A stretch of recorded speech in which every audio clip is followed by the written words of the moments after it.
Écoutez le monde vétérinaire autrement sur Veto Micro, un podcast produit par Thémavet. Bonjour, je suis Colline Musel, vétérinaire, coach, formatrice et cofondatrice de Wondervet. Et moi je suis Marine Slove, vétérinaire, entrepreneur, podcasteuse et fondatrice de Thémavet. Bienvenue sur le podcast numéro 1 de la profession qui démontre qu'il y a 1000 façons d'être vétérinaire.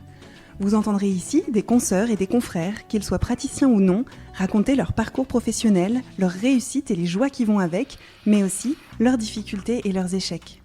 C'est toujours avec le même enthousiasme que nous prêtons notre micro aux vétérinaires pour la 3e saison consécutive, pour continuer à nous raconter tels que nous sommes vraiment, interroger notre quotidien professionnel bien sûr, mais aussi et avant tout notre rapport à la vie, au monde animal et à la planète. Le tout saupoudré d'une bonne dose de déculpabilisation. Vous êtes ici chez nous. Mais surtout, vous êtes ici chez vous. Belle écoute!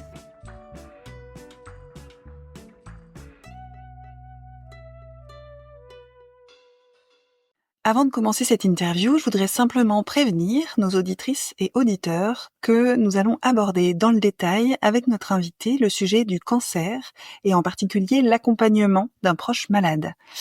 Cela reste donc bien sûr à votre discrétion de choisir de poursuivre votre écoute ou pas si vous sentez que ce n'est pas le moment pour vous. Bonjour à toutes et à tous. Aujourd'hui, j'ai le plaisir très très grand de recevoir Maureen Dumoulin. Salut Maureen et bienvenue sur Veto Micro. Coucou Colline, merci à toi. Ouais, avec grand plaisir. J'ai envie de commencer par te remercier d'avoir accepté de venir témoigner pour le podcast. Parce qu'aujourd'hui, bien sûr, pour que les auditrices et auditeurs fassent connaissance avec toi, on va prendre le temps de parler de ton parcours de vétérinaire. Et on va ensuite plonger dans une période bien particulière de ta vie personnelle. On va plonger ensemble dans 3 années de lutte contre le cancer. 3 années pendant lesquelles tu as accompagné Fabien, ton conjoint, qui se battait contre une leucémie aiguë lymphoblastique. Fabien, après s'être battu pendant 3 années, est décédé. Et aujourd'hui, tu as accepté de venir nous raconter ton vécu de cette période et de nous raconter l'après. Alors vraiment, merci de bien vouloir venir partager avec nous ce vécu aussi intime. Pour en dire un peu plus sur toi en tant que vétérinaire, donc tu es sortie de l'école de Lyon en 2015 et après une 5e année en mixte canine rural, tu as commencé à travailler pendant à peu près 1 an dans un zoo en tant que vétérinaire sanitaire. Ensuite, tu as 6 ans et demi d'exercice en clinique mixte, canine et rurale. Et toi, tu exerçais exclusivement en canine et en NAC. Tu t'es essayé pendant un temps à la pratique à domicile où tu as eu à la fois une pratique généraliste et à la fois une pratique en urgence. Aujourd'hui, tu as changé de région, tu vis en Savoie et tu exerces dans une clinique canine exclusive depuis environ 1 an en tant que collaboratrice libérale et tu te fais plaisir en développant petit à petit le pôle NAC dans cette clinique. Tu vis en concubinage, sans enfant, avec un chat, un serpent, Boris, qu'on salue, un cheval et un escargot africain. Donc on va pas commencer par la traditionnelle question, elle viendra juste après. Il faut qu'on parle de l'escargot africain, Maureen. Pourquoi ? Qu'est-ce que c'est ? Comment t'en es venue à posséder cet animal ? Ça fait 3 questions en une, mais vraiment, je veux que tu répondes à ça. Un escargot africain. Donc effectivement, c'était un escargot qui est l'espèce est originaire d'Afrique centrale. Il s'appelle l'Acatina. Okay. Et qui fait, à taille adulte, la taille de la main, qui comprend la paume et les doigts. Ah oui, quand même. Sur une belle bête. Et ça se reproduit très très bien. Okay. Les escargots sont hermaphrodites. Tu prends 2 escargots africains. Ils font leur reproduction une fois, tu les sépares et chacun va faire pendant 3-4 ans, 3 fois par an, une ponte de 100 à 200 petits. Ah oui. Donc autant dire que ça fonctionne très très bien et chez les terrariophiles c'est très prisé, c'est très mignon, ça commence tout petit, tu les vois grandir, c'est très sympa. Okay. Mais il faut vraiment se méfier parce que tu peux vite te retrouver un peu en surnombre. Oui, tu m'étonnes. Si t'as 100 petits qui font chacun son petit, on va pas faire le calcul. Ok, et qu'est-ce qui t'a donné envie d'adopter si on peut le dire comme ça, un escargot africain? Alors pour être honnête, c'est l'occasion. Il y a une époque où je m'étais rapproché, on s'était rapproché d'une association de terrariophilie dans la Nièvre, Ok. et on avait beaucoup sympathisé avec les personnes là-bas. On avait participé à certaines de leurs conférences, congrès, etc. Et il y avait notamment certaines personnes qui élevaient ces escargots pour les vendre en bourse. Ok. Et donc la fille de Fabien qui voulait absolument un escargot, enfin un animal de compagnie, on lui a dit OK, un escargot c'est très bien, ça demande un peu d'occupation, s'occuper, voilà, gérer l'alimentation, surveiller, etc. Mais c'est pas non plus un être qui demande un gros investissement. Ok. Donc c'était parfait. Ok. Donc c'est Turbo. Turbo L'escargot, voilà. Et un enfant, voilà, ça arrive que au bout de 1, 2, 3 ans, l'escargot ça lui plaisait bien, mais elle a grandi, pré-ado, ado, et finalement l'escargot c'est bien mignon, mais j'arrive plus à m'en occuper. Donc Ok. on l'a récupéré. Ok. Et du coup, aujourd'hui, c'est toi qui t'occupes de Des Turbo. Ok, super. On va pouvoir passer à la vraie première question traditionnelle, mais vraiment, je voulais savoir ce que c'était que cette histoire d'escargot. Du coup, Maureen, pourquoi est-ce que tu es devenue vétérinaire? Je suis devenue vétérinaire parce que c'était un rêve d'enfant. Ok. Ça faisait partie du top 3 des métiers que je voulais faire quand j'étais petite, avec archéologue et avocat. Et c'est un rêve qui m'a toujours poursuivie. J'ai été au contact des animaux très très jeune avec ma maman, avec les chevaux, puis après avec des animaux qu'elle avait en famille d'accueil pour des associations. Et déjà en primaire, je me souviens de mes parents me disaient, écoute, c'est au collège, écoute, ce vétérinaire c'est quand même difficile. Mais tu veux pas essayer de voir s'il y a pas d'autres métiers qui te plaisent avec les animaux? J'avais regardé plein de choses. Je me dis ah ouais, ça me plaît. Ok. Mais vétérinaire toujours dans un coin de ma tête. Et j'ai fait un stage en collège dans une clinique Ok. canine. Ce qui est marrant, c'est qu'à la base, je voulais faire vétérinaire à cette période-là, pas forcément pour les animaux, mais pour faire inspecteur. Ok. Inspecteur de quoi? Sanitaire, tu sais, pour aller dans les restaurants et dire, c'est le côté avocat justicier qui ressortait un peu. Ok. J'allais aller dans les restaurants et dire non mais là ce que vous nous donnez à manger c'est pas bon du tout, il va falloir fermer, ça suffit. Tu savais au collège que ça existait ce métier? Ouais. Ouais. Ah ouais, génial. Ok, on est très loin de Dactari là, Ouais, du coup, par c'est rapport au clair. rêve habituel. Et finalement, j'ai fait donc un stage en canine et je me suis dit mais c'est trop bien, c'est ce que je veux faire. Je suis tombée sur le maître des stages vraiment super qui m'ont fait j'ai fait des points de suture. Alors, j'étais en 3e ou 4e sur une chatte pour une ovario quoi. Enfin, donc ils nous ont vraiment fait participer. On a vu les côtés qui étaient pas toujours très faciles aussi du métier. Donc ouais, ça m'a quand même beaucoup plu et j'ai gardé cette optique-là, tout le reste de ma scolarité. Et oui, et aujourd'hui, tu exerces, donc tu as réussi à suivre ce rêve et à en faire une réalité. Comment ça s'est passé pour toi, l'avant réussite du concours? L'avant-réussite du concours, il y a eu déjà une non-réussite du concours. Donc moi, je suis passée par la prépa BCPST. Ouais. Et c'est déjà très très dur parce qu'on était 3 copines à l'époque à vouloir faire veto à Grenoble. Et en fait, ces 2 autres copines ont réussi à avoir la prépa de Champollion. Et moi, j'avais pas été prise. Parce que j'avais été un peu moins assidue à l'école, au lycée. Et donc, du coup, grosse déception. J'ai été prise dans une petite prépa en Auvergne. Donc, je suis partie à 18 ans loin de ma famille, loin de mes amis, avec ce premier gros échec de pas avoir réussi à avoir ce que je voulais. Donc, ça a été très, très dur, cette prépa. Mais on était dans une petite prépa familiale. À Marmilla et c'était super. Franchement, c'était quand même vraiment des super années, même si c'était pas facile. Et la première fois que j'ai passé le concours, j'y croyais vraiment, mais j'étais à 41 places, 41 places d'avoir Toulouse. Et donc, il y avait toujours cette petite espoir déjà en septembre. Tu retournes à la prépa, mais tu te dis, allez, peut-être que je vais monter dans le classement, même si tu sais bien qu'à 41 places, va pas trop y avoir de désistement. Et donc, mon année de 5,5 a été compliquée.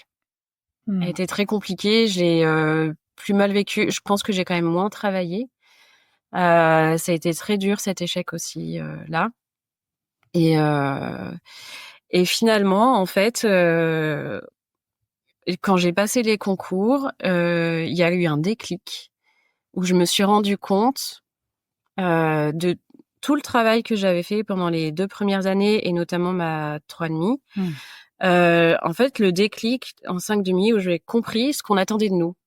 Vaut mieux tard que jamais, mais j'ai vraiment compris le déroulé des exercices, le déroulé là ils vont nous poser telle question, donc là ils vont nous demander ça. Et réussir à prendre, j'avais vraiment l'impression d'avoir réussi à prendre du recul sur le concours. Et même si tout au long de l'année de ma 5,5, j'étais pas dans le top niveau, et à la fin, c'était moi qui étais en tête au niveau du concours dans les places, dans ma classe, c'était moi qui étais en tête du classement. Donc trop contente, et j'ai pu rejoindre ma meilleure amie de l'époque qui, elle, avait pu intégrer en 3,5 Lyon. J'avais passé quelques jours avec elle, quelques soirées, ça m'avait beaucoup plu et je me suis dit, allez, là, j'ai le choix. J'ai choisi d'aller à Lyon, je me rapproche de ma famille, je me rapproche de ma pote et trop bien. Génial.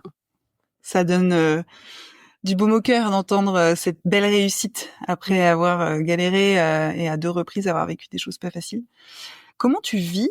Parce qu'il y a la réussite du concours qui est très joyeuse et qui dit waouh, en plus c'est hyper bien dans le classement par rapport aux autres autour de toi, et ça fait un bon boost à l'ego quand même et à la confiance. Et comment tu vis concrètement cette arrivée à l'école que tu as tant attendue? L'arrivée à l'école, pour moi, c'est la vraie vie étudiante. Celle que tu vois dans les films, celle que t'attends, que t'as pas en prépa parce que t'as pas le temps de faire trop de sport, de t'investir dans des associations, de sortir. On l'a quand même vécu, et quand je compare avec d'autres personnes qui ont vraiment été entre guillemets rats de bibliothèque et qui n'ont pas du tout bougé, j'ai quand même vécu une vie étudiante, mais c'est pas pareil parce que t'as quand même le poids de ton avenir. Oui. Là, je suis à l'école, c'est l'autoroute, c'est-à-dire que maintenant, il n'y a pas de raison que je réussisse pas. Donc, la pression redescend et je peux vraiment profiter de ma vie d'étudiante, faire tous les sports que je veux, m'investir dans les associations, goûter à la cohésion qu'il y a au sein de ma promo et entre les différentes promos. L'impression d'avoir cette grande famille veto et étudiante dans laquelle moi, je me suis sentie bien, quoi. Ok, génial. Est-ce qu'il y a une association en particulier que tu retiens de l'école Veto? Il y a Boomba. Instantanément, avec les yeux pleins d'étoiles. Ouais, je savais.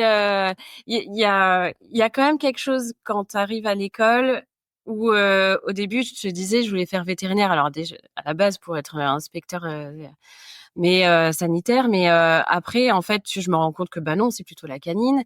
Et t'arrives à l'école et on te dit en fait vétérinaire tu peux être, c'est toutes les casquettes que tu veux. Enfin, t'as vétérinaire rural, canin, équin, dans les zoos, en laboratoire, et il y a vraiment un nombre de métiers incalculables qui te tombent dessus et tu dis, faut que je choisisse encore.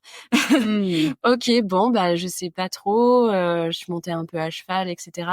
Et j'avais quand même toujours un attrait pour les animaux sauvages. Dans les métiers dont je parlais, quand mes parents m'ont demandé ce que je voulais faire éventuellement, j'avais trouvé animatrice en zoo, où justement au public tu parlais de la vie des animaux, de la vie dans leur espace naturel, la conservation, etc. Et du coup, je suis un peu revenue là-dessus, sur les animaux sauvages. Je connaissais pas du tout Dactari. Tout le monde me parlait de ce syndrome-là. Mais a priori, c'est ce à quoi je correspondais comme une grosse majeure des étudiants. Et c'est pour ça qu'il y a Boomba, ça a été l'association qui se rapprochait le plus de ce qui me faisait vibrer les animaux sauvages. Peut-être que tu peux dire en quelques mots qu'est-ce que c'était cet asso? Parce que nous, on connaît vu qu'on est de Lyon, mais il y a des gens qui savent pas ce que c'est Yabumba. Oui. Alors, tu as des pôles Yabumba dans toutes les écoles. Ah ouais, ok. Et on organise des congrès tous les Ignare, ans. je suis. Et c'est vraiment pour la promotion de la faune sauvage exotique, tout ce qui est travail dans les eaux, dans les réserves aussi, mais aussi tu as une partie NAC, Ok. les nouveaux animaux de compagnie. Eh ben, ça tombe bien que tu parles des NAC, puisque il y a une part de moi qui se dit comment tu tombes là-dedans au point de derrière te qualifier de terrariophile. J'ai toujours aimé quand t'es petite et que tu veux faire vétérinaire, tu regardes des documentaires animaliers. Enfin, en tout cas, moi, c'était mon cas. Ouais. Je regardais beaucoup de documentaires animaliers. J'avais plein de magazines sur la vie des animaux. J'ai appris à mes grands-parents et à mes parents qu'il existait des manchots qui s'appelaient des gorfous-sauteurs. Ils se sont moqués de moi jusqu'à ce que je leur prouve que ça existait bien. Donc, j'ai toujours eu cet attrait un peu pour les espèces un peu particulières. Et notamment, quand j'étais en primaire, on a eu un remplaçant un remplaçant de la maîtresse qui nous a amené sa couleuvre et qui nous l'a fait passer. Et j'ai pas du tout eu peur, j'ai prise sur moi, j'ai adoré. Et c'est toujours un peu resté. Les serpents, les reptiles. Génial. C'est beau que tu te souviennes de ton premier contact avec un serpent. Ouais, ça m'a marqué. Ouais. Ça m'a marqué. Et ce qui m'a marqué a posteriori, parce que, bon, c'est une question qu'on me pose souvent aussi, hein, quand je dis que j'ai des serpents à la maison, que j'en ai élevés, etc. Mais quoi? Mais comment t'en viens à aimer les serpents? Qu'est-ce qui a fait que... Et du coup, j'avais déjà réfléchi à ça. Oui. Et effectivement, le premier contact que j'avais eu, c'était ce contact-là qui m'avait beaucoup plu. C'était quelque chose d'agréable et j'avais pas d'aversion, j'avais pas de peur. J'avais pas personne dans ma famille non plus qui m'avait dit les serpents, faut les tuer, c'est pas bien, ça fait du mal. Enfin voilà, la peur des vipères qu'on a en campagne, des choses comme ça. Ouais. C'est pas quelque chose qui était ancré dans ma famille. Oui, ça a facilité l'expansion de ton amour, quoi. Ouais. Ok. Donc t'es à l'école, tu découvres l'association Yabumba qui te donne toute cette place pour ton amour de l'exotique. Ouais, dont j'ai été présidente. Dont t'as été présidente. Ouais. Carrément. Combien d'années? 2 ans. 2 ans. Ok. Et comment ça se passe pour toi, le parcours entre toutes les années de théorie, l'arrivée à la pratique? Comment tu vis en fait ce déroulé d'école tel que tu l'as connu? Je crois que j'étais pas hyper assidue sur les cours. On avait l'avantage à l'école de Lyon d'avoir des preneurs. Ouais. J'ai été preneuse aussi dans certains cours. Moi aussi, j'ai fait ça. Je me suis acheté une conscience pour tous les cours auxquels je n'allais pas. Pardon, vas-y. Continue. C'est ça. Et c'est resté quand même très intéressant. Enfin, franchement, quand tu passes de la prépa, j'ai toujours été hyper curieuse de comment fonctionnait le monde, donc même la physique, chimie, etc. La bio, j'adorais ça. Mais c'est vrai que quand tu rentres à l'école vétérinaire et que c'est vraiment ciblé sur OK, là j'apprends mon métier, j'apprends les animaux, comment ça fonctionne, etc. C'est passionnant pour moi. Ouais. Donc même si les cours, j'avais tellement en prépa, t'en chies, t'en bouffes tellement du bachotage, etc. que c'est un peu la cassure et que tu te rends compte bien après que t'as été capable pendant 3 ans d'ingurgiter, de ressortir, etc. Mais qu'après t'as plus envie de le faire, tu te sens plus capable de le faire, t'as un espèce de blocage. Ouais. Mais ça me plaisait quand même les cours mais c'est surtout moi ce que je retiens, c'est surtout faire du sport, les soirées à thème, j'adorais me déguiser. On adorait avec notre groupe d'amis tel thème. Alors on va faire un déguisement de groupe, on va faire ci, on va faire ça. J'adorais ça. Ouais, donc pas trop les cliniques, les choses comme ça. Non. Bon, si après oui, c'est vrai que effectivement oui, les cliniques où c'est un peu plus de pratique, où tu as la transmission par les autres élèves qui te donnent leurs petits tips, qui t'épaulent, qui t'accompagnent. Ouais. Les stages, j'ai énormément retenu de mes maîtres de stage. Tous les petits conseils qu'on m'a donnés, les petits attention, pense à ça. Je me souviens que j'avais une maître de stage, elle me disait en chir, il faut que ton assistant muet, il soit clean. Tu mets tes clampes là, tu mets tes ciseaux là, surtout tu mets tes pinces entre les deux parce que si tu penses que tu vas prendre ton clamp et que tu prends ton ciseau, ça va pas le faire. Il faut que ce soit clair, comme ça, t'es clair dans ta tête, t'es clair dans ta chire et depuis je le fais. Et voilà, plein de petits trucs et j'ai adoré accompagner même en début, les premières années, en première année, tu fais en élevage. J'ai adoré, j'ai bossé en tant qu'ASV, ça m'a permis aussi de voir le travail qu'elles font au quotidien, de comprendre aussi quand moi j'ai été en stage, d'avoir observé un peu le relationnel entre les vétérinaires, les ASV, et maintenant, actuellement dans mon métier, d'avoir bossé en tant qu'ASV et d'avoir vu mes stages, je pense que j'ai un peu plus conscience de la charge de travail qu'elles ont et du respect pour ce qu'elles font aussi, et que ça m'aide beaucoup dans la façon dont j'interagis avec elles et je travaille avec elles. Génial. Donc globalement, si je comprends bien, un très bon souvenir de l'école. Oui. Trop chouette. Donc très bon souvenir de l'école, ces 5 années absolument géniales où tu t'éclates et t'as cette liberté estudiantine enfin. Comment tu vis la sortie d'école et l'arrivée dans le premier job? La sortie d'école, déjà, je savais pas trop où j'allais.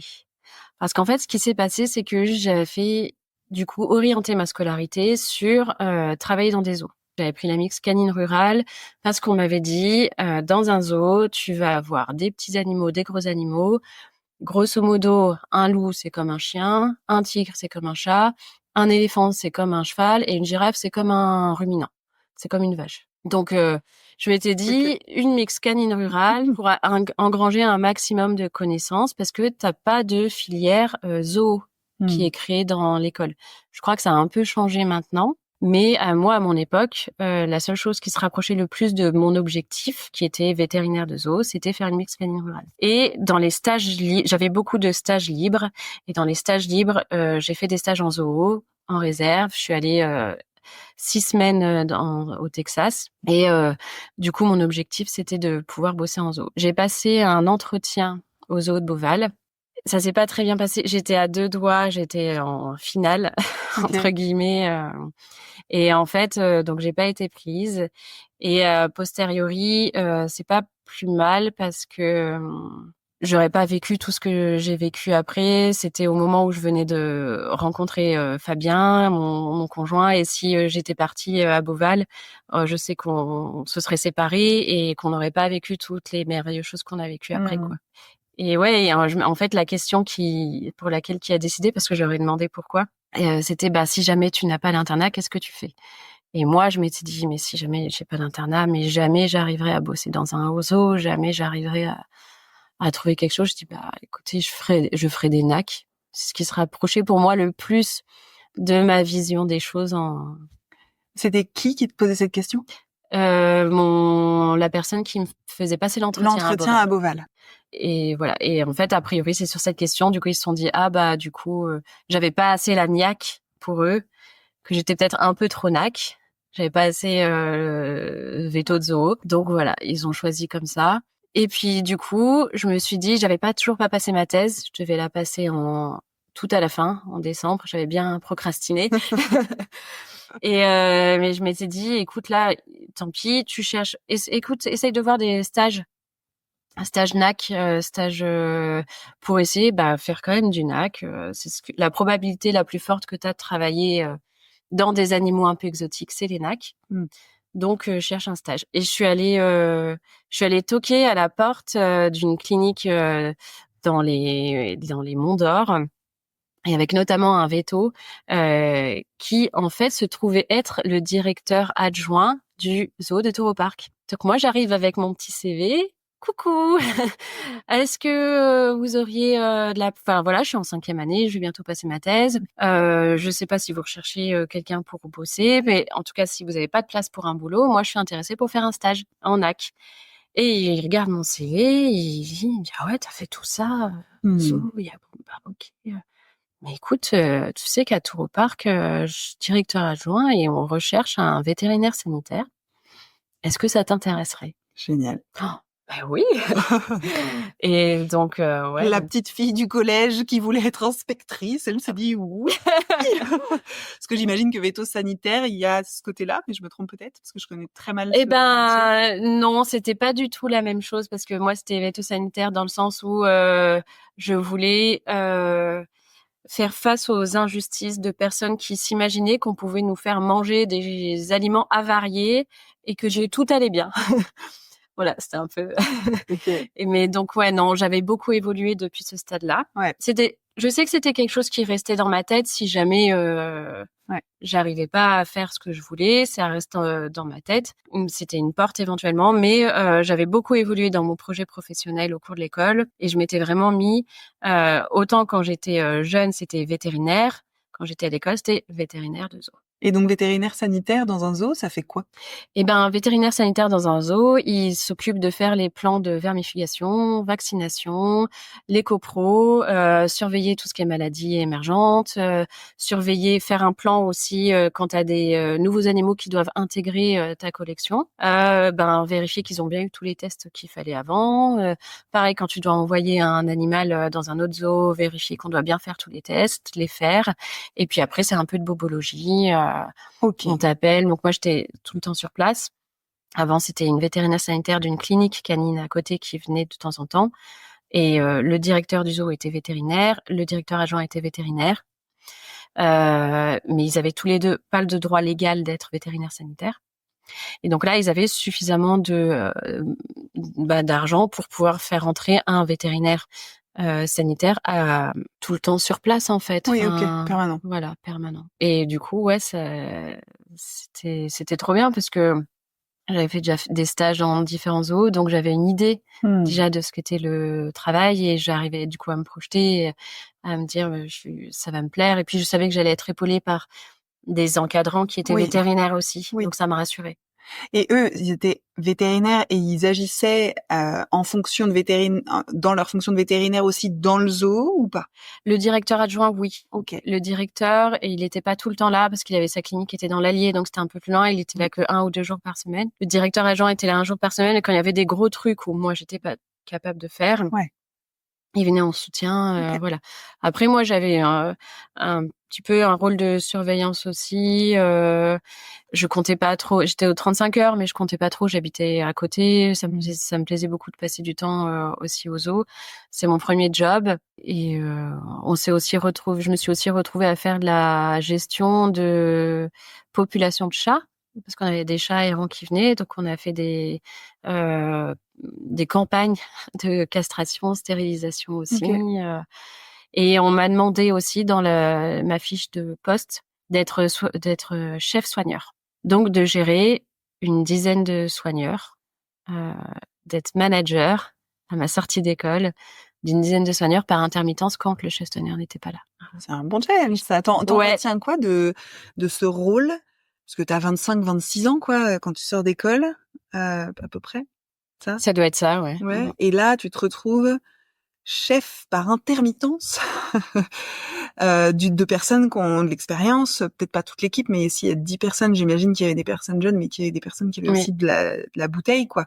Qu'est-ce que tu retiens aujourd'hui de cette expérience-là de manager? Eh ben, sur le coup, ça m'a pas fait peur. Ok.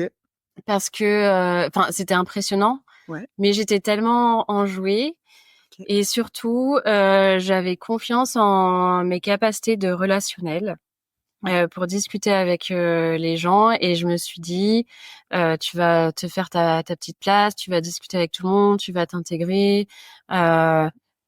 En fait, dans ma tête, je me suis presque dit, je voyais pas ça comme le chef parce que c'était pas vraiment moi le chef soigneur. Il y avait un chef soigneur, moi j'avais le rôle de chef soigneur par intermittence.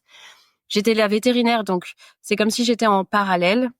J'avais une autre responsabilité. J'étais quand même hiérarchiquement effectivement au-dessus, mais c'était comme si je me disais, je peux presque faire un peu copain copine. Enfin voilà, une relation de manager, mais dans le égalité. Enfin j'avais pas envie d'un truc où parce que déjà moi je me sentais pas au-dessus. J'avais quand même un manque de confiance aussi. Enfin, quand tu sors de l'école, tu ne connais pas tout, t'es pas à l'aise. Je pense que j'avais un syndrome de l'imposteur aussi. Donc, j'essayais de tourner ça dans le sens où je veux pas m'imposer et qu'ils me prennent pour OK, elle se prend pour qui, elle fait sa cheftaine, etc. Donc, j'avais une autre tactique d'intégration là-dedans. Super. Et aujourd'hui, tu as l'impression que ça a un impact dans la façon dont tu gères tes relations ou pas spécialement? Enfin, tu vois? Je pense que ça faisait vraiment partie de ma nature profonde de fonctionner comme ça. Ouais. Je suis pas manager actuellement non plus. J'ai été salariée, je suis pas chef d'entreprise. Donc je sais pas si j'arriverai à me comporter comme ça si un jour je devenais, mais je pense que ça fait partie de ma nature profonde quand même de pas avoir le rôle de c'est moi qui suis au-dessus, c'est moi qui décide, c'est moi qui Oui. impose un cadre strict, c'est comme ça, c'est pas autrement, c'est pas dans ma nature. Oui, tu es plus dans une démarche de créer de la parité.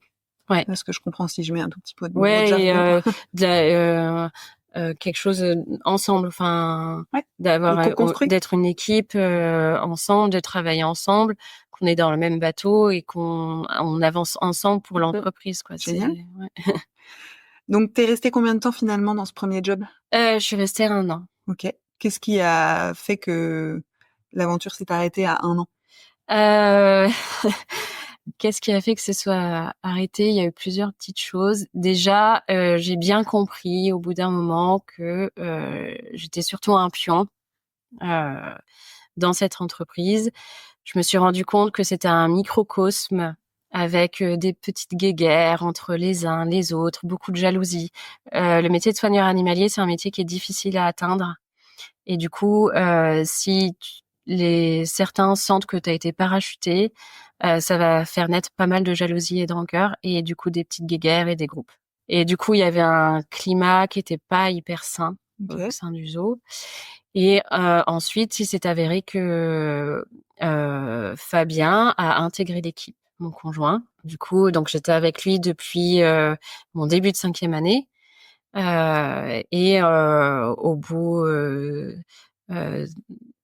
au bout de peut-être 6-7 mois où je travaillais au zoo, il a été évoqué, enfin, il a intégré l'équipe déjà en tant que stagiaire, et pour potentiellement être ensuite intégré dans l'équipe de soigneurs. Voilà. Donc moi, ça me paraissait bien. Fabien, c'était un peu lui qui m'avait poussé aussi à vouloir intégrer. C'était un peu son rêve aussi d'être ce genre de choses. On avait vraiment des atomes crochus sur la terrariophilie.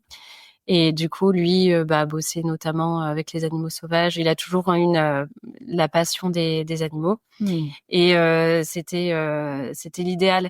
Et donc les stages s'est bien passé, mais en fait, il y a tout ce côté du microcosme un peu délétère et de ces qui ont fait, en fait, lui, il a été parachuté, lui, il a pas fait d'école de soigneur. Donc, ça a créé beaucoup de jalousie, beaucoup de tension. Donc, on nous a dit que à la fin de son stage, il serait pas pris. Ils ont trouvé des excuses comme quoi il n'était pas assez performant, mais clairement, c'était plus une histoire de politique. Ok. Ce que je peux comprendre aussi, enfin, c'est pas très à l'aise non plus pour moi de travailler en tant que vétérinaire, en tant que chef soigneur de mon conjoint qui est dans l'équipe. C'est quand même quelque chose qui est délicat à gérer. Mais il est parti et en fait ça s'est un peu dégradé. Moi, ça faisait déjà plusieurs mois que c'était pas l'idéal non plus parce que j'avais l'impression on me laissait une certaine marge de manœuvre dans mes soins, ma thérapeutique, mais j'avais le directeur qui après me cassait, pas forcément en face, mais devant l'équipe que j'étais censée gérer et manager, en disant clairement que j'étais nulle et que ce que je faisais c'était de la merde, voilà. Et ce qui était le plus dur, c'est que j'avais l'impression que il me disait que c'était lui quand moi j'étais pas sûre, je savais pas ce qu'il fallait faire et j'avais tellement pas confiance sur certaines choses que je lui demandais. OK, là qu'est-ce que je dois mettre en place comme traitement? Qu'est-ce que je dois faire? Tu fais ça, solution A. Vas-y, tu fais ça. Et en fait, je me rendais compte que après il me disait mais pourquoi t'as fait ça? Il fallait que tu fasses la solution B. Bah oui, mais tu m'as pas parlé. Enfin, en fait, c'est toi qui m'avais proposé. Mais ça, je n'osais pas lui dire, tu vois. Enfin, et du coup, j'ai perdu énormément confiance en moi parce que on me disait de faire des choses et en fait, on me disait mais pourquoi t'as fait ça? Fallait pas faire ça. Et en plus, devant l'équipe, enfin, il disait non, mais elle a fait ça, elle va le tuer. Enfin, en parlant et c'était très très lourd et du coup, je me sentais pas du tout soutenue. je savais très bien que dans l'équipe, on se moquait de moi aussi, par derrière, enfin qu'on m'appelait l'ASV. Enfin voilà, ça a été très dur. Donc je suis partie, je me suis mise en arrêt de maladie et je suis partie parce que je sentais que au niveau psychologique, au niveau de ma santé mentale, j'étais pas loin d'avoir une cassure. Et je me suis dit, avant d'être complètement capote, tu vas prendre du recul et tu vas partir. Ouais. J'ai mon entourage qui, de toute manière, mon conjoint qui m'a dit c'est toxique, ne reste pas, ne t'inquiète pas pour nous, t'inquiète pas pour toi, tu vas retrouver du job, il y a pas de souci, il y en a plein. Même si c'est pas du zoo, on pourra faire autre chose, éventuellement tu te feras appeler ailleurs, on déménagera, il y a pas de problème. Et puis en parallèle, nous on avait un projet commun aussi qui m'a beaucoup boosté et c'est ce qui m'a aidé aussi à partir du zoo. Voilà. C'était dur parce que j'avais ce rêve d'être vétérinaire de zoo. Ouais. Et en fait, j'ai dû renoncer à ce rêve en me disant, peut-être que j'aurai jamais l'occasion de faire vétérinaire de zoo. Pour ta santé mentale, t'as renoncé à ce rêve parce que, enfin, c'est Oui. ça que j'ai entendu, c'est que il y avait ça quand même. Il y avait un rêve et la réalité, là, elle est délétère pour ma santé mentale et donc, ouais. Donc ça, d'un côté, c'était dur effectivement d'arrêter, mais d'un autre côté, de l'arrêter pour cette raison-là, c'était la bonne décision et je partais la tête haute si tu veux. C'était ok. J'arrête pas parce que je suis nulle ou parce que je suis plus faite pour ça ou. J'arrête parce que là, c'est pour moi, c'est une décision pour moi. C'est moi qui ai choisi de partir, c'est moi qui ai choisi de quitter, c'est pas moi qu'on a viré, quoi. Ok. Donc, l'ego, ça faisait aussi un peu de baume. Ouais, tu m'étonnes. Et il se passe quoi après alors? Tu pars de là-bas, Fabien est très soutenant et vous faites quoi?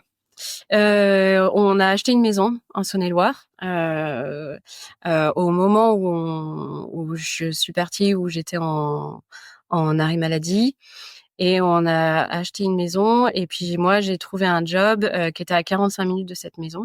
Et dans une clinique où, pareil, c'était un 35 heures par semaine. On me demandait de faire que de la canine. J'avais d'autres vétérinaires avec moi qui travaillaient dans la structure. J'étais donc pas toute seule. Je suis allée voir. J'ai senti que c'était quand même encadrant. On m'a pas dit qu'il y allait avoir des objectifs. Tu vas devoir faire ça, ça, ça. Tu vas devoir faire ça en tant de temps, etc. Donc, j'ai pas du tout senti de pression sur mes objectifs de travail aussi. Donc, ça m'allait très bien.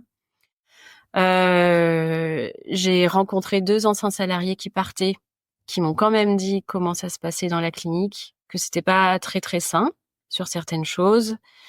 Mais moi, je le sentais bien et ils m'ont dit, écoute, peut-être que toi, ça va très bien se passer aussi. Nous, on sait qu'on a une mauvaise expérience. Ça s'est mal passé avec nous. Mais fais-toi ton idée. Vas-y quand même. On préfère te prévenir, c'est notre conscience. Mais toi, si tu le sens bien, vas-y, t'en fais pas. Et effectivement, ça s'est très bien passé. Moi, j'avais perdu énormément confiance en moi. Donc, j'avais vraiment besoin, j'y allais vraiment pas à pas et j'avais plutôt tendance à poser des questions, à demander de l'aide. Et tout au long, j'ai bossé pendant 1 an et tout au long de cette année, j'ai repris les choses en main et je me suis vraiment sentie reprendre confiance en moi. Au final, je demandais de moins en moins de l'aide, je faisais de plus en plus de choses, je gérais de plus en plus de choses, j'étais de plus en plus à l'aise avec la clientèle, avec mes collègues. Et ça m'a vraiment aidée, après le zoo où j'étais vraiment très très basse, à reprendre confiance en moi et à me sentir bien dans mon job. Donc, j'étais très contente. Ouais, c'est top. J'imagine que ça a aidé pour ce qui s'est passé ensuite dans ta vie personnelle, d'avoir eu quand même cette expérience positive de regain de confiance pour pas être déjà au fond du trou dans le pro et qu'en plus il y ait une épreuve en perso qui pointe le bout de son nez, quoi. Ouais. J'étais à bloc et d'ailleurs j'ai eu une proposition à ce moment-là d'un job à côté de chez moi, à 15 minutes de ma maison, qui demandait, donc là c'était forfait jour avec des gardes, un plateau technique plus important et surtout une exigence des patrons plus importante. Et je me suis dit, bah en fait, là, j'ai envie de me challenger. Ouais. Je me sens bien, je me sens OK. C'est pas que je m'endormais un peu dans mon job, mais j'avais acquis une certaine routine qui faisait que il y a eu cette proposition et je me suis dit, allez, là, j'ai envie de remettre du peps un peu dans ma pratique. J'ai envie de, OK, j'ai grandi, je veux voir ce que je vaux. Je voulais me confronter à ce challenge pour me dire, voilà, est-ce que tout le travail que tu as fait, effectivement, et j'étais à bloc, quoi. Ouais, t'étais à fond. Mmh. OK. Il me semble, pendant la préparation d'une interview, que c'est pendant sur la fin de du deuxième job en clinique mixte que il y a la maladie de Fabien qui se déclare. C'est bien ça? Oui, c'est ça. Donc, au moment où je commence à leur dire que moi, je vais partir, j'avais une semaine de vacances. Et juste avant, ça faisait 1 mois, en fait, que mon conjoint, il était fatigué. On avait beaucoup de travaux à faire dans la maison. Ouais. Et je me disais, bah, c'est pour ça, il est peut-être fatigué. Mais c'était vraiment beaucoup, beaucoup. Moi, j'avais des soins à faire sur la jument. Il pouvait pas m'accompagner. Il dormait beaucoup. Et puis, il a été malade et il a vu le médecin 1 ou 2 fois. On pensait qu'il avait une sinusite, etc. Et en fait, un jour, j'étais au travail et donc dans la clinique que j'avais bientôt quittée. Et il me dit, écoute, il faut que tu viennes. Je suis aux urgences à l'hôpital, dans une clinique. J'ai uriné du sang. Je suis sous perf. J'ai plus de sang. Je suis en anémie, quoi. Donc, je suis pas allée au travail l'après-midi. Je suis allée le rejoindre. C'était un voisin un voisin et ami qui l'avait emmené à la clinique. Et en fait, il me dit, bah écoute, on attend les résultats de la prise de sang. Et donc là, il y a le médecin qui arrive et il dit anémie, thrombopénie, leucocytose majeure. Et dans ma tête, enfin, je savais que c'était pas bon du tout. Donc je m'effondre en pleurs. Je savais que là, ça puait. Et mon conjoint Fabien qui était pas dans le milieu médical, lui, même s'il s'en doutait, quand il me voit dans cet état-là, il comprend aussi, quoi. OK. Et s'il me dit, mais pourquoi tu pleures et tout. Moi, je suis sortie de la pièce parce que j'avais besoin de prendre l'air, là. J'ai asphyxié, quoi. Et qu'est-ce qui se passe ensuite alors? Comment ça se déroule? Alors ensuite, on nous dit, donc là, on a fait des frottis. Il faut qu'on les envoie aux hématologistes, aux spécialistes qui sont à Dijon, mais que probablement c'est une leucémie. Donc, deuxième effondrement. Et donc, de toute manière, on a envoyé les photos. La réponse a été très rapide. C'est une leucémie. Venez tout de suite. Donc, prise en charge le jour même, le soir même, à l'hôpital de Dijon pour la prise en charge en service spécialisé hématologie. Et prise en charge le soir même, ça ressemble à quoi concrètement? Alors, on était, je me souviens plus exactement quel service c'était, mais c'était je pense un service de médecine interne. En tout cas, ils nous ont trouvé une place où ils avaient à l'hôpital. Et ils nous ont dit, bah dès le lendemain, vous serez transféré en service spécialisé d'hématologie. Donc concrètement, t'as sa mère qui est là, une ou deux de ses sœurs qui sont là, et tout le monde est en train de pleurer, en train de se dire qu'est-ce qui va nous arriver. Demain, je vais rentrer en chambre stérile, et ça va être compliqué, quoi. OK. Et on sait pas à quelle sauce on va être mangé. Et t'as ton monde qui s'effondre à ce moment-là, quoi. Ouais. Et tu dors pas de la nuit. Là, avec le recul que tu as aujourd'hui, à ton avis, comment ça a joué pour toi le fait là d'être vétérinaire et pas d'être une personne qui n'y connaît strictement rien au milieu médical? Dans ce moment-là d'apprendre, où t'apprends la prise de sang et où tu vois le début de la mise en place des soins, de l'hospitalisation. Déjà, tu te poses des questions en disant, mais pourquoi j'ai pas vu? Okay. Pourquoi j'ai pas vu les symptômes? OK. Pourquoi j'ai pas vu qu'il était plus blanc, qu'il était plus pâle? Pourquoi quand il commençait à se gratter et qu'il y avait des petites taches qui étaient des pétéchis, tu t'es pas dit, ah tiens, c'est des pétéchis? Bon, parce que lui, il me disait, non, non, mais c'est normal, ça m'arrive tout le temps. Donc lui aussi, il mettait un mouchoir, il cachait. Pourquoi tu t'es pas dit que ça fait quand même plusieurs fois qu'il allait voir le médecin, que ça passe pas, que... Et tu te refais en fait les dernières semaines, les derniers mois à te poser ces questions-là et à te dire j'aurais dû voir. Là, j'ai pas fait mon job de médecin en fait. J'ai pas fait mon job de repérer les symptômes. Et bon, après tu relativises parce que tu sais que c'est personnel, tu sais que c'est émotionnel, tu sais que toi aussi t'as pas envie de l'avoir la maladie. Je pense qu'inconsciemment, toi aussi, ton conjoint il te dit non mais c'est rien, et toi aussi tu te dis non mais c'est rien. Ouais. Et après, par contre, quand tu rentres dans ce milieu-là et que t'as les pieds dedans, tu sais que là, ton rôle de médecin, tu vas l'avoir fort. Parce qu'il va te permettre de comprendre ce qu'on te dit, qui va te permettre d'anticiper, qui va te permettre de driver, de gérer et de contrôler et de prendre les choses en charge. Ok. Et à ce moment-là, même si je suis perdue, triste, désemparée, j'ai mon côté de toute ma formation et de mon métier qui fait le déroulé du plan d'action. Ouais. Donc là, on va faire ça. Tu comprends ce que les médecins nous disent. Tu sais très bien où est-ce qu'on va aller, tel jour, tel mois, tant. Là, on va faire tel traitement. Là, on va faire ensuite ça. Tu vois dans la longueur, tu arrives à anticiper. Et je sais que des gens qui ne seraient pas du tout du milieu médical auraient pu se sentir complètement perdus en disant mais c'est énorme, où est-ce qu'on va, qu'est-ce qu'on va faire? Et ben moi je savais retranscrire à Fabien, je savais retranscrire à sa famille, et du coup je me suis dit là en fait tu vas devoir être le pilier. Tu vas devoir être la stabilité, le pilier qui va absorber les informations des médecins, qui va gérer les émotions de ton conjoint, le rassurer, l'accompagner. J'étais le lien qui faisait aussi avec la famille pour leur expliquer, leur donner des nouvelles, etc. Elle me dit là, va falloir que tu assures et que tu te poses là-dessus. Et je pense que c'est ce qui m'a aidé aussi à vivre, à avancer dans cette maladie-là, justement à pas flancher, quoi. C'est mon métier et mon milieu médical, ma valise médicale qui m'a aidé à avancer dans cette maladie.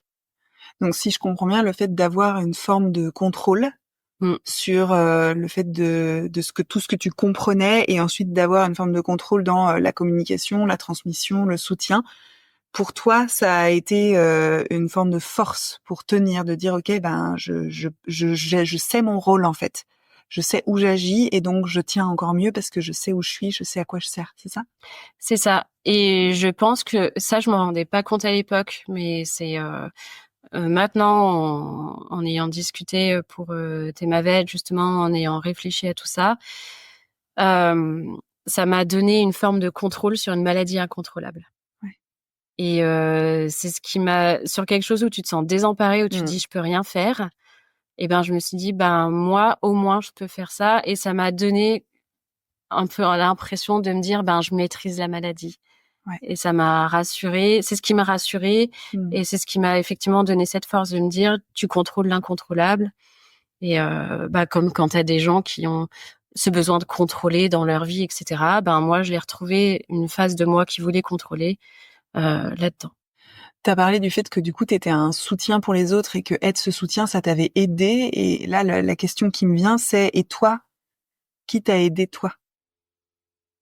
Alors moi déjà je me suis sentie soutenue par le corps médical, en tout cas par le médecin traitant qui m'avait mise en arrêt, parce qu'en fait donc il y avait cette histoire de changer de job. Donc à partir du moment où Fabien est tombé malade, il était clair que j'allais partir de la clinique qui était à 45 minutes de chez moi pour me rapprocher, pour pouvoir rentrer entre midi et 2 si besoin. Et donc j'ai eu besoin du médecin généraliste pour me mettre en arrêt, et qui m'a aussi dit falloir peut-être vous faire aider aussi au niveau médicaments, anxiolytiques. Alors à cette époque-là, j'en avais pas le besoin. Il me semble pas que c'est quelque chose dont j'avais ressenti le besoin. Mais déjà de savoir que j'avais ça qui était possible et que j'étais écoutée et qu'on me reconnaissait en tant qu'aidante, et qu'on reconnaissait que c'était difficile et que là mon conjoint allait avoir besoin de moi, qu'il fallait que je sois présente, et que du coup peut-être que j'allais mettre de côté mon métier. Ça m'a rassurée. Mmh. Et je me suis dit, oui, en fait, effectivement, ce que je vis, c'est dur. Et si j'ai besoin de soutien, je peux en avoir aussi à ce niveau. Ok.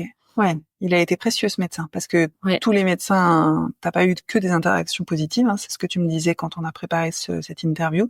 Mais ce médecin-là, il t'a vraiment fait te sentir légitime dans le fait de pouvoir mettre des arrêts de travail, de pouvoir faire des demandes au travail, Ouais. de partir plus tôt, et de dire si j'ai besoin d'aide, c'est normal, je vis quelque chose de vraiment difficile et j'ai un rôle important auprès d'une personne qui a besoin. Enfin, j'entends qu'il y a eu vraiment une légitimité assise de ce que tu vivais et de la difficulté de ce que tu vivais. C'est ça. Surtout que ce médecin, il est arrivé quand Fabien est tombé malade. Je bossais encore dans la clinique où j'étais à 45 minutes de ma maison. Et j'avais demandé à la patronne de m'aménager, ou en tout cas qu'on puisse anticiper des moments où je pouvais partir plus tôt de la maison pour faire le trajet jusqu'à Dijon, parce que c'était pas à côté, j'avais aussi 45 minutes pour y aller. Parce qu'il fallait que je sois présente tous les jours, enfin un maximum de jours, que je puisse voir les médecins, discuter, etc. Et en fait, elle m'avait dit oui, non, mais on verra, t'inquiète pas pour ça, on s'arrangera. Et en fait, je me suis rendu compte que on verra, ça signifie finalement, des fois partir à 18h, des fois à 17h, 17h30, avoir des rendez-vous qui se rajoutaient un peu à la fin. Moi, stressée toute la journée en me disant, mais à quel moment est-ce que je pourrais repartir? Et il y a eu une fois où je lui ai dit, écoute, demain après-midi, je pourrais pas être là. Je peux venir demain matin, il n'y a pas de souci, mais demain après-midi, je peux pas être là. J'ai rendez-vous avec le médecin, avec l'assistante sociale, c'est important. Parce que j'avais besoin aussi de savoir de quel soutien est-ce que je pouvais avoir au niveau financier, au niveau des gens autour de moi. Et c'était un rendez-vous qui était important. Et elle a été furieuse. On avait échangé par texto, mais parce qu'on avait déjà échangé par texto pour ce genre de choses, il n'y avait pas eu de souci. Mais là, tu me dis ça par texto, c'est inadmissible. Et elle m'avait sorti de toute manière. Maintenant, une leucémie, ça se soigne. Et donc là, je suis partie à midi, je suis partie faire mes rendez-vous et je suis passée par le médecin en lui disant, là, je veux plus y retourner. Là, je veux être arrêtée, c'est fini. Ouais. C'est fini. Je savais que j'avais posé ma démission, donc il devait me rester 1 mois normalement à faire la clinique. Je dis non, là, je veux me concentrer juste. Je veux pas avoir à me battre avec des gens au travail pour gérer ça. Je veux pas avoir à me stresser pour ça. Je veux me concentrer mon énergie uniquement sur l'accompagnement de Fabien. Et c'est là où ce médecin m'a entendue et elle m'a dit, vous avez toute légitimité. Il y a pas de souci. Moi, je vous fais l'arrêt tout de suite. Il y a pas de problème. Quelle force de caractère. Ouais, j'ai eu le soutien aussi quand j'ai demandé à ce moment-là et je me suis pas sentie rejetée. Ouais. Et force de caractère chez toi parce que dans le milieu, une difficulté qui revient souvent, c'est la culpabilité de laisser l'équipe. Même quand on part parce qu'on a envie et que ça se passe très bien, ou même juste quand on part parce qu'on n'en peut plus et qu'il y a vraiment souvent ce frein-là de comment ils vont s'en sortir sans moi. Et je trouve que c'est une force de pouvoir dire, je priorise là, ma priorité, c'est pas mon équipe, en fait, c'est mon conjoint. Donc, je suis pas irremplaçable et je m'en vais, quoi. Ouais. Je sais pas, c'est pas ce que t'as dit, mais je trouve qu'il y a une force à dire, merci de m'avoir sorti cette magnifique phrase parce que du coup, ma priorité, elle est devenue extrêmement claire. Ouais. Il y a à la fois ce côté claque et à la fois, au moins, c'est clair ce que je vais faire. C'est ça. Et jusque là, j'avais aussi laissé un peu couler parce que de cette patronne-là, elle laissait entendre que ça allait être simple et qu'on allait s'arranger. Et puis j'avais aussi l'équipe des salariés qui était soutenante aussi, qui m'ont dit il y a pas de souci, on comprend. J'avais un de mes collègues, il avait un enfant qui était autiste, donc il comprenait aussi les difficultés familiales. Et donc j'avais aussi ce soutien des salariés. Mais vis-à-vis de la patronne, quand je me suis rendu compte que il y a pas de souci, on s'arrangera, avait une limite. C'est effectivement avec cette claque qui m'a remis en place non, là c'est stop. En fait, on me fait croire qu'on va s'arranger et concrètement, on ne s'arrange pas de manière à ce que vraiment je puisse m'organiser et pas avoir une charge mentale en plus de toute la charge mentale que tu prenais déjà, plus la charge émotionnelle. ça a été une décision simple à prendre finalement, j'entends. Ouais. Une fois qu'il y a eu cette phrase-là qui a été posée, de dire ok, terminé, je sais ce que j'ai à faire. C'est ça. Ok. C'est ça. Et donc après, comme tu disais, effectivement, donc ce médecin a été hyper soutenant, ce qui n'a pas été le cas tout le temps. Et notamment quand on est arrivé dans l'équipe spécialisée de Dijon, on a eu donc l'une des chefs de service qui arrive et qui nous demande du coup d'expliquer comment est arrivée la maladie, comment est-ce que justement les premiers symptômes, le déroulé, etc. Ça, je te coupe 2 secondes. Ça se produit à quel moment par rapport à l'arrivée à le Dijon? lendemain. Donc vous arrivez à Dijon le soir et le lendemain vous rencontrez la chef de service. Donc ça fait un jour que vous savez qu'il y a une leucémie et que c'est très grave. C'est ça. Ok. C'est Vas-y. ça. Et donc on discute, hyper à l'aise. Donc Fabien était sur le lit, moi aussi. Elle était assise par terre, très décontractée, très détendue. Ok. Tu te dis, ça détend un peu l'atmosphère. Elle nous demande commémoratif anamnèse. Je comprends, pas de souci. Donc Fabien explique. C'est important pour moi à ce moment-là. J'ai mon rôle, enfin je suis vétérinaire, mais c'est important pour moi de mettre à la place à côté. Le malade, c'est lui, et c'était important pour moi que ce soit lui qui raconte son histoire et qui raconte les choses à sa façon. Ok. Pour moi, c'était important, en tout cas, même dans le relationnel médecin-patient aussi.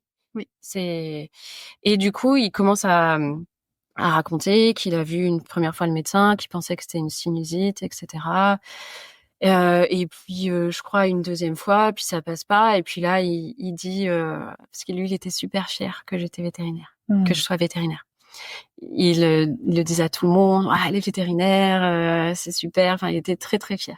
Et moi, j'avais un peu plus tendance à, comme surtout à certaines périodes, comme j'avais pas trop confiance en moi, à le dire, moi, dis-le pas forcément à tout le monde. Je suis pas toujours hyper à l'aise. Il y a des gens qui, je sais que parfois l'image du vétérinaire, c'est un peu le mec qui est hautain, qui a confiance en lui, etc. Enfin, et je savais que dans le milieu médical, il pouvait y avoir des frictions entre les médecins et les vétérinaires. Ok. Où justement, t'as un peu la vision du vétérinaire qui se prend pour un médecin. Donc, pour moi, c'était quelque chose que je voulais pas trop divulguer, et surtout pas dans le milieu médical. Et c'est vrai que je l'avais pas briefé avant là-dessus. Et là, je l'entends dire, mais ça passait pas, j'étais pas bien, j'avais toujours la tête qui tournait. Et puis, de toute manière, ma femme, elle est vétérinaire, donc je lui ai demandé si elle pouvait me faire une ordonnance d'antibiotiques. Et effectivement, il m'avait demandé. Okay. Et je lui avais dit, hors de question. Si ça va pas, tu retournes voir ton médecin. Je ne rentre pas là-dedans. Je laisse le médecin gérer, je ne rentre pas là-dedans. J'avais même pas eu le temps de dire ça au médecin, qu'elle coupe limite Fabien dans ce qu'il est en train de dire, pour dire, ah bah, de toute manière, si les animaux étaient aussi faciles à soigner que les humains, ça se saurait. Et là, je me suis décomposée. Je me suis dit, ok, tu te prends une claque comme ça, c'est gratos. Elle le dit dans ce sens-là? Ah oui, oui. Si les animaux étaient aussi faciles à soigner que les humains. Ouais, ça se saurait. Ça se saurait. Voilà. Et du coup, je lui dis, en fait, moi, j'ai rien fait. Et je lui dis d'aller voir son médecin. Et parce que pareil, s'il y avait eu des corticos, parce qu'elle a dit, je crois qu'après elle a dû rajouter un truc. Et heureusement que vous avez pas donné de la cortisone, parce qu'effectivement la cortisone, pour l'explication, ça fait partie du premier traitement qu'on met en place quand il y a une leucémie. Ouais. Et ça peut cacher du coup des symptômes parce que ça réduit la charge des leucocytes dans le sang. Voilà. Donc ça. Et du coup j'étais pas hyper à l'aise, mais comme j'étais quand même dans une période où j'avais quand même confiance en moi, je me suis dit, il faut que tu lui dises quelque chose, quoi. Enfin, tu peux pas laisser passer ça, c'est pas possible. Et donc elle continue sur son truc. Elle refait pas spécialement d'autres allusions dans lesquelles je puisse me souvenir maintenant. Ensuite, quand l'entretien est fini, elle se lève et elle s'en va. Je la rattrape. Je lui dis, mais vous avez un problème avec les vétérinaires? Et là, elle me répond avec un grand sourire. Ah non, non, non, pas du tout. Au contraire, j'aurais aimé être vétérinaire. Donc, non, non, je vous estime beaucoup. Hein. Et du coup, sur le coup, j'ai souri. J'ai dit, ah d'accord et tout. Mais je sais pas, j'ai senti que il y a quand même une ironie. Enfin, tu dis pas ça maintenant alors que t'as balancé ce pic un quart d'heure avant, quoi. Et c'était de l'hypocrisie, en fait, que j'avais ressenti. Et ouais, et du coup, après, ça a été tout le long dans ce service, ça a été, on a fait ressentir à Fabien que j'étais une profession paramédicale, que j'avais rien à dire. Lui, il avait beaucoup de questions. Il me demandait à chaque fois, mais qu'est-ce qu'on met là? Qu'est-ce que c'est? Qu'est-ce que ça? Et du coup, j'ai expliqué. Puis une fois, il y a un moment donné, il demandait à l'infirmière qui était là, bah, qu'est-ce que vous mettez là dans les perfusions? Elle explique, bon, bah, il y a tel traitement, c'est un antiviral, tel traitement, c'est un antibiotique, tel traitement, etc. Et du coup, ça a été plus fort que moi. Et j'ai dit à Fabien, je dis non, celui-ci, c'est pas l'antibiotique, c'est l'antiviral. Et en fait, l'infirmière s'est énormément vexée. Moi, j'avais l'impression, en plus, je parlais à Fabien, j'avais l'impression de pas être incisive ou pas avoir pris de haut, mais de fait est que ça a quand même blessé l'infirmière, qui s'est plainte au chef de service, qui est venu le lendemain hors des horaires de visite pour en fait engueuler Fabien en lui disant que j'avais rien à dire, qu'il fallait que je me calme, avec tout ça de médecins, que de toute manière j'étais qu'une profession paramédicale, voilà, que j'avais rien à dire, etc., etc. Ouais. Et ça a été chaud et ça a été ouais, très compliqué à ce niveau-là. Ouais, donc j'entends qu'avec le corps médical, il y a eu quand même des moments où être vétérinaire a posé problème, a été source de tension, ou en tout cas que tu te serves de tes connaissances médicales puisque tu es vétérinaire et que tu te permettes du coup des commentaires et que tu te permettes d'intervenir et d'expliquer et voire de corriger quand il y a une erreur qui a été dite, que ça finalement ça a été source de tension. Clairement. Ouais. Clairement, et même et en plus, ce qui m'a choqué, parce que je peux comprendre qu'effectivement, moi je le vois au quotidien ou quand on en discute avec les autres vétérinaires, quand tu as un médecin qui est propriétaire d'un animal ou une infirmière, en général, ils vont être plus curieux, ils vont poser des questions, ils vont essayer de comprendre. Je sais que parfois ça peut être agaçant. Oui. Mais d'un autre côté, moi, j'ai été dans ce rôle-là et ça te donne toujours le contrôle aussi sur la maladie. Tu as besoin de comprendre aussi les choses. Tu sais exactement ce qui se passe, ce que ça implique. Tu as quand même tes connaissances médicales qui te permettent de comprendre, d'expliquer à ton conjoint. Et du coup, forcément, tu poses un peu plus de questions et ça peut vraiment être pris comme de la méfiance et du manque de confiance envers le corps médical. Ouais. Et mais déjà avant ça, cet épisode avec la chef de service le premier jour où j'avais encore rien dit, rien fait, hein, nada, de l'agressivité déjà directe. Et ça a été dur.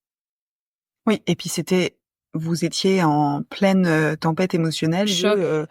Ouais. On vient d'apprendre qu'il a une maladie extrêmement grave ça. et que ses jours sont peut-être comptés, en fait. C'est ça. En fait, là, je suis l'accompagnante de ton patient. Enfin, oui. C'est pas ce que tu viens de faire, c'est pas du tout professionnel.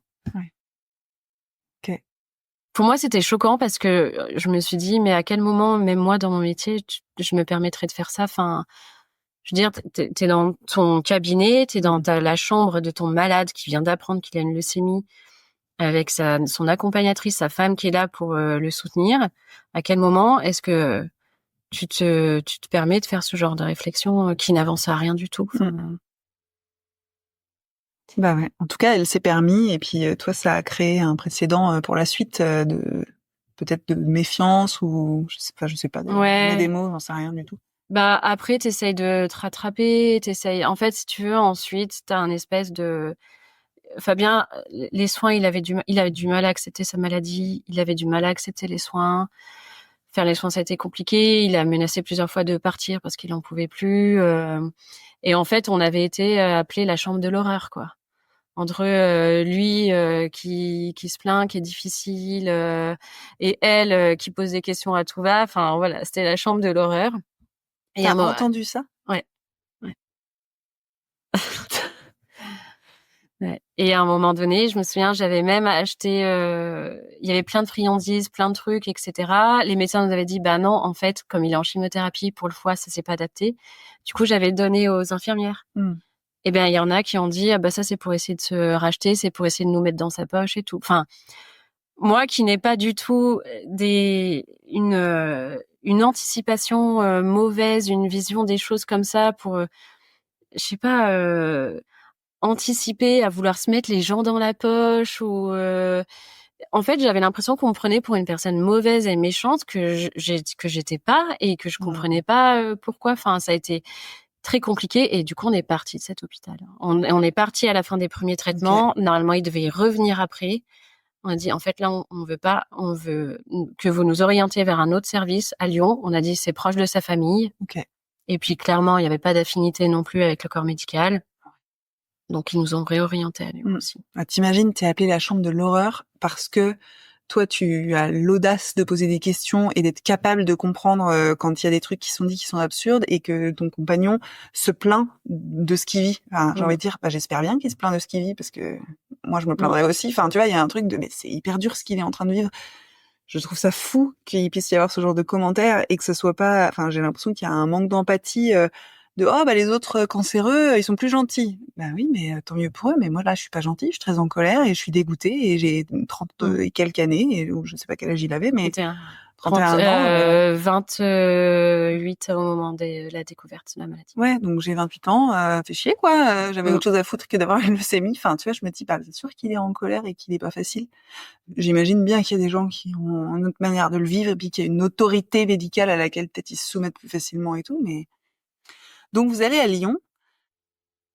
Il me semble qu'il y a des moments, il y a un moment, tu m'as dit, où vous croyez que c'est la fin, une première fois. Ouais.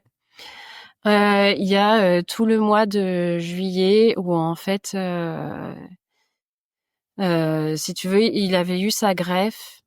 Jusqu'à ce qu'il ait sa greffe, t'as l'impression que c'était un mec en bonne santé. Il y avait juste le cathéter dans le bras qui te faisait dire qu'il y avait quelque chose. Mais sinon, on faisait les travaux, il était musclé, il était relativement en bonne forme. Et il y a eu la greffe et en fait là, il a perdu une dizaine de kilos.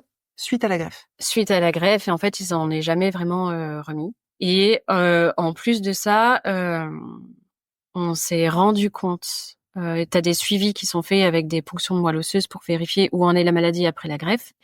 Et si tu veux, ils se sont rendus compte, ils avaient l'impression qu'il n'y avait plus la maladie. Mais avec les prises de sang qui étaient faites toutes les semaines, il y avait quelque chose qui n'allait pas. Parce que il y avait de nouveau une thrombopénie, anémie, etc. Donc, ils ont refait ponction de moelle osseuse avec d'autres marqueurs. Et en fait, la maladie avait muté. Hyper agressif. Hyper rare. Ils ont quasiment jamais vu ça. Donc, elle est passée de la leucémie des enfants lymphoblastique, elle a muté en myéloblastique, la leucémie entre guillemets des adultes. Donc, pas les mêmes marqueurs. Donc, du coup, retard dans la prise en charge aussi. Et en fait, lui, on a vraiment vu son état s'aggraver de jour en jour. C'est-à-dire que il était plus là. Il était plus là au niveau de sa tête. En fait, il y avait plus de raisonnement, on pouvait plus lui parler. Il reconnaissait à peine qui était là. Il faisait des cauchemars monstrueux où il s'arrachait son cathéter. Les infirmières le retrouvaient en sang partout. Enfin, il faisait des cauchemars de ces différents métiers qu'il avait eus. Dès qu'il me voyait, qu'il me reconnaissait, il me dit viens, on s'en va. Enfin, il m'a insulté dans des périodes où ça allait pas. Donc là, je peux te dire que quand il te dit oh, ta gueule, ferme-la, alors qu'il il m'a jamais insulté, c'était un ange dans notre relation, tu vois. Et quand tu te prends ça, tu te rassois sur ta chaise, j'étais oh putain. Alors que j'avais dû dire une phrase aux infirmières pour l'aider, tu vois, enfin un truc comme ça. Et en fait, il se dégradait, il savait pas, ils ont essayé de faire des IRM, mais comme il était en délire complet dans sa tête, c'était très compliqué à ce qu'il bouge pas. Il était sous morphinique puissant, donc ils se sont dit c'est peut-être ça aussi. Il avait une hépatite carabinée, une colite carabinée. Et un jour, en fait, c'était un dimanche, le médecin m'explique là tel protocole de traitement, etc. Puis on lui met de la cortisone. Et je dis mais vous suspectez une infection, je comprends pas pourquoi vous mettez de la cortisone. Donc là, mon côté médical et vétérinaire dit il y a quelque chose dans le traitement qui me paraît pas normal. Donc là, elle voilà, c'était un service où on était bien. Après 10 jours, on avait passé à un autre service qui était un peu compliqué, mais là, le dernier service où on a passé 2 ans et demi, on était vraiment contents de l'accompagnement. Ils étaient vraiment super. Et effectivement, là encore une fois, ça l'a prouvé. Elle m'a dit, écoutez, venez avec moi, on va sortir, on va discuter. Et elle m'a dit, en fait, on pense que votre conjoint, il en a pour quelques semaines au maximum. Donc là, on passe sur du traitement palliatif. Donc là, tu t'effondres et tu dis, en fait, il faut que j'appelle toute sa famille, quoi. En fait, ce qui a été dur, donc déjà, l'annonce et le fait que, en fait, ça fait 1 mois que tu peux plus parler avec ton conjoint et que tu sais que potentiellement tu pourras plus lui reparler non plus, que tu l'as perdu en fait déjà, que vous pouvez pas rediscuter de certaines choses, que du coup t'anticipes, tu dis mais s'il meurt, qu'est-ce qu'on fait, enfin comment on va faire pour la maison, pour l'enterrement, pour ci, pour ça, enfin des choses que, enfin voilà, tu dis il y a plein de choses dont on devait discuter, j'ai même pas eu le temps de lui dire au revoir, j'ai rien du tout quoi. Et ouais, ça a été très dur. Pareil, t'appelles toute sa famille pour dire ça y est, ils m'ont dit c'est la fin, il faut que vous veniez le voir. Donc ils sont tous venus. Lui, pareil, du coup il était paniqué parce qu'il voyait tout le monde, il comprenait pas pourquoi. Et ils m'ont autorisé à rester avec lui la nuit, à dormir avec lui dans la chambre. Et le matin, je crois qu'à 7h du matin, c'est sa mère qui est venue prendre le relais. Parce que moi, j'avais pas dormi de la nuit, j'étais crevée. Je suis rentrée chez elle. Je me suis couchée. J'ai fait des cauchemars. Et je me suis réveillée 2 heures après. Et là, je lis le message de la mère de Fabien qui me dit « Il est revenu. » Il est revenu. Donc, je prépare mes affaires, je repars à l'hôpital. Et il était revenu. Il y avait rien qui avait changé au niveau des traitements. Rien du tout. Et le lendemain de cette annonce-là, il est conscient. Il te parle comme avant, comme si de rien n'était, comme si rien s'était passé. Le médecin dit ok, bon, on va faire les prises de sang quand même, on voit. Si d'ici 3 jours ça va pas trop mal par rapport à l'hépatite, peut-être qu'on peut envisager une sortie provisoire, au moins sur la journée ou chez vous. Les résultats de la prise de sang, le foie, les valeurs hépatiques, pas la LAT, gamma GT, tout redescendu, en train de commencer à redescendre. Incroyable. Je sais pas ce qui s'est passé ce jour-là, parce qu'il y a rien qui a changé, mais en tout cas, il est revenu. Les médecins m'ont quand même dit en aparté, écoutez, il est revenu, ok, les valeurs, ça va mieux, il y a une amélioration, mais on pense qu'il n'en a que pour 6 à 7 mois. Je dis, ok, mais là, au moins, je suis préparée. Et là, il est là, et là, on peut discuter, et là, on peut profiter du mieux qu'on peut, on y va, et j'ai une deuxième chance, en fait. Et mais merci de ce miracle, de m'avoir donné cette deuxième chance de pouvoir rediscuter avec lui. Lui, il avait conscience sur la fin que sur les dernières semaines, pareil, que ça allait être la fin. Donc on a pu rediscuter certaines choses préparer, profiter et il est parti 6 mois et demi après cette première annonce. C'est fou quand même parce que il est quand même décédé et tu dis merci pour ce miracle parce que tu as pu avoir une fin où vous avez eu toutes les discussions que vous vouliez. En tout cas, tu vois, il y a eu quelque chose de c'est une fin presque choisie, genre on a pu choisir comment on a vécu ces derniers mois plutôt que de se dire merde là il y a une dégradation, c'est une mauvaise surprise et blâme terminé et il y a une forme de regret de pas avoir dit des choses. Ouais, c'est beau, ça. hein. L'impression qu'on t'enlève toute possibilité de discussion et ça me fait penser aux personnes qui décèdent lors d'accidents brutaux. Ouais. Et je comprends ce que les gens ressentent quand les heures, les minutes d'avant, les jours d'avant, la personne est avec toi, tout va bien, et que du jour au lendemain, il y a plus personne, et tu te rends compte de tout ce que tu aurais pu dire, de tout ce que t'as pas pu dire, de tous les je t'aime que t'as pas pu dire, de toutes les partir avec une dispute en regrettant, enfin, et là on m'a donné cette deuxième chance de justement de s'accompagner, et même si je savais que ça allait finir, il y avait quand même un peu d'espoir.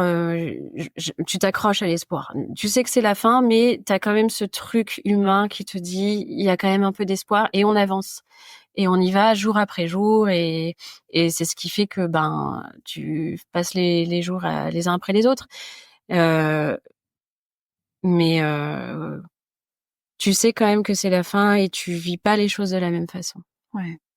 Tu vois pas, quand on t'a annoncé déjà une première fois qu'il allait partir, et t'as une deuxième chance, tu as l'impression de vivre une deuxième vie, même si c'est pas la vie toute rose que tu pourrais avoir parce qu'il est quand même malade, que ça se dégrade, que à chaque fois qu'il va un peu mieux, on se dit on va partir en vacances et finalement ça se redégrade, enfin bref. Tu vois la vie d'une autre façon en fait. Ça n'empêche pas les disputes. Ouais. Ça n'empêche pas les frictions dans le quotidien, ça n'empêche pas les désaccords, mais c'est vrai que tu prends un peu plus de recul sur certaines choses. Comment c'est pour toi de dire comment t'as vécu la fin? De dire comment j'ai vécu la première fin, je vais l'appeler comme ça. Ça a été très dur, ça s'est ressenti. Ouais. Ça a été vraiment très très dur. La deuxième fin, quand il a été hospitalisé parce que il avait attrapé un virus qui manquait sa SPO2 était râlait pas crête, qu'il n'arrivait pas à respirer, etc., qu'il a été réadmis à l'hôpital. Et non pas on a été réadmis à l'hôpital, mais lui il a été admis, je l'ai accompagné. Et que là, elle nous a dit, elle avait fait les prises de sang, les analyses, elle nous a dit en fait là la maladie, elle a pris trop le dessus. Là c'est fini. Je suis restée avec lui, j'ai pas pleuré. Okay. J'ai pas pleuré. Et même lui, il m'a dit mais tu pleures pas, mais en fait mon deuil, il était déjà enclenché. Ouais. À partir de la première annonce. À partir, je dirais même de l'annonce de la maladie. Tu commences inconsciemment, t'as une partie de toi qui dit peut-être que l'issue sera fatale. Ouais. Même si tu n'entends pas beaucoup cette voix et tu la fais taire. Mais je pense qu'il y a une part de toi à l'intérieur qui commence à envisager quand même que ça puisse pas se poursuivre. Et surtout après la première fin, la première annonce, mon deuil avait déjà commencé. Et c'était très dur parce que j'avais aussi une forme de culpabilité parce que j'étais soulagée. Ok. Ouais, j'étais soulagée parce qu'il allait plus souffrir, que on allait plus se perdre dans tous ces rendez-vous, dans tous ces hauts et ces bas émotionnels qui étaient hyper durs à vivre. C'était la fin, qu'il était à l'hôpital parce qu'il m'a demandé une fois, il m'a dit si je veux partir, je veux que ce soit toi qui me fasses partir à la maison. Donc voilà. Après, il m'a dit non, mais en fait, je veux pas partir à la maison, ce sera trop dur pour toi. Okay. Et donc là, il était à l'hôpital, il était pris en charge, oxygéné, il y avait tout. Et ça s'est fait très rapidement. Et il a pu voir toute sa famille quasiment. Donc c'était vendredi soir l'annonce. Le samedi, il a encore pu beaucoup discuter. Il a retrouvé une cousine qu'il n'avait pas vue depuis super longtemps. Ils ont beaucoup discuté. Le dimanche, il était déjà dans le coma. Okay. Le lundi, il était dans le coma. Ses enfants sont venus, lui ont parlé. Après, ils sont partis. Moi, j'ai mangé. Je suis restée avec lui. Et puis à un moment donné, je suis partie avec ma famille pour manger parce que j'avais trop faim. J'étais épuisée. Et en fait, les quelques secondes après que j'ai quitté la pièce, il était avec son papa et il s'est arrêté de respirer. Et c'était dur, c'était triste, mais c'était la fin d'un combat qui nous avait épuisés tous les deux et qui était très très dur émotionnellement. Ouais. Où moi, je me suis complètement oubliée, je me suis focalisée à fond sur lui. Et si j'étais à refaire, je m'étais dit, je le referais, je changerais rien du tout à ce que s'est passé. J'étais à 100% pour lui. Ça n'a pas toujours été facile, ça a créé des tensions des fois voilà, mais je referais exactement la même chose. Ok. Donc, si je comprends bien, quand tu dis j'étais à 100% pour lui, toi, t'avais arrêté de travailler. Il y a eu des périodes où quand lui ça allait mieux, qu'il était un peu plus stable, je reprenais le travail. Okay. Mais dans le nouveau travail où j'étais, déjà quand j'ai été embauchée, je leur ai dit, écoutez, j'ai mon conjoint qui a une maladie grave, je leur avais dit la leucémie, etc. Donc ça va pas être facile, je sais pas trop comment ça va se passer, il y a ça. Alors eux, ils ont tout compris, etc. Et ils m'ont aussi beaucoup accompagnée quand même. Ils ont accepté qu'il y a des fois, je les plante au dernier moment en leur disant, par exemple, là, ils m'ont annoncé son décès, je vais pas pouvoir venir, ou là, il a rechuté, est-ce que on peut échanger des jours, ou est-ce que cette garde, je peux pas la faire, ou là, faut que j'aille le chercher à l'hôpital, je vais pas pouvoir, et ils ont été hyper arrangeants. Okay. Hyper arrangeant. Je me suis mise en arrêt même à des moments quand je savais qu'on allait passer beaucoup de temps à l'hôpital. On avait emménagé chez sa mère qui était à côté de Lyon.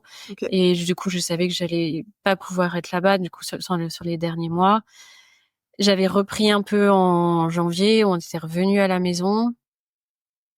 Mais pareil, encore le jour où l'annonce, je leur ai dit je pourrais pas. Okay. Et donc oui, je me suis mise, j'ai mis à certains moments, j'ai pu mettre mon job entre parenthèses. Okay. Et prendre du recul aussi sur mon boulot. Je t'avoue que maintenant que j'y repense, en fait, à cette période-là, je me souviens même pas de comment je vivais les journées de boulot. Okay. Enfin, je sais pas s'il y a eu des choses qui m'ont perturbée, s'il y a des choses qui m'ont, des clients qui m'ont emmerdée, ou si j'ai eu des grosses joies ou des grosses peines au niveau du boulot. Je t'avoue que c'est tout flou, quoi, cette période-là. Ok. Ouais. Et comment ça se passe alors la suite? Parce que ta vie continue, la sienne s'arrête, mais la tienne elle continue, et l'après, les premiers jours, les premières semaines, les premiers mois, est-ce que tu as envie de nous dire? L'après,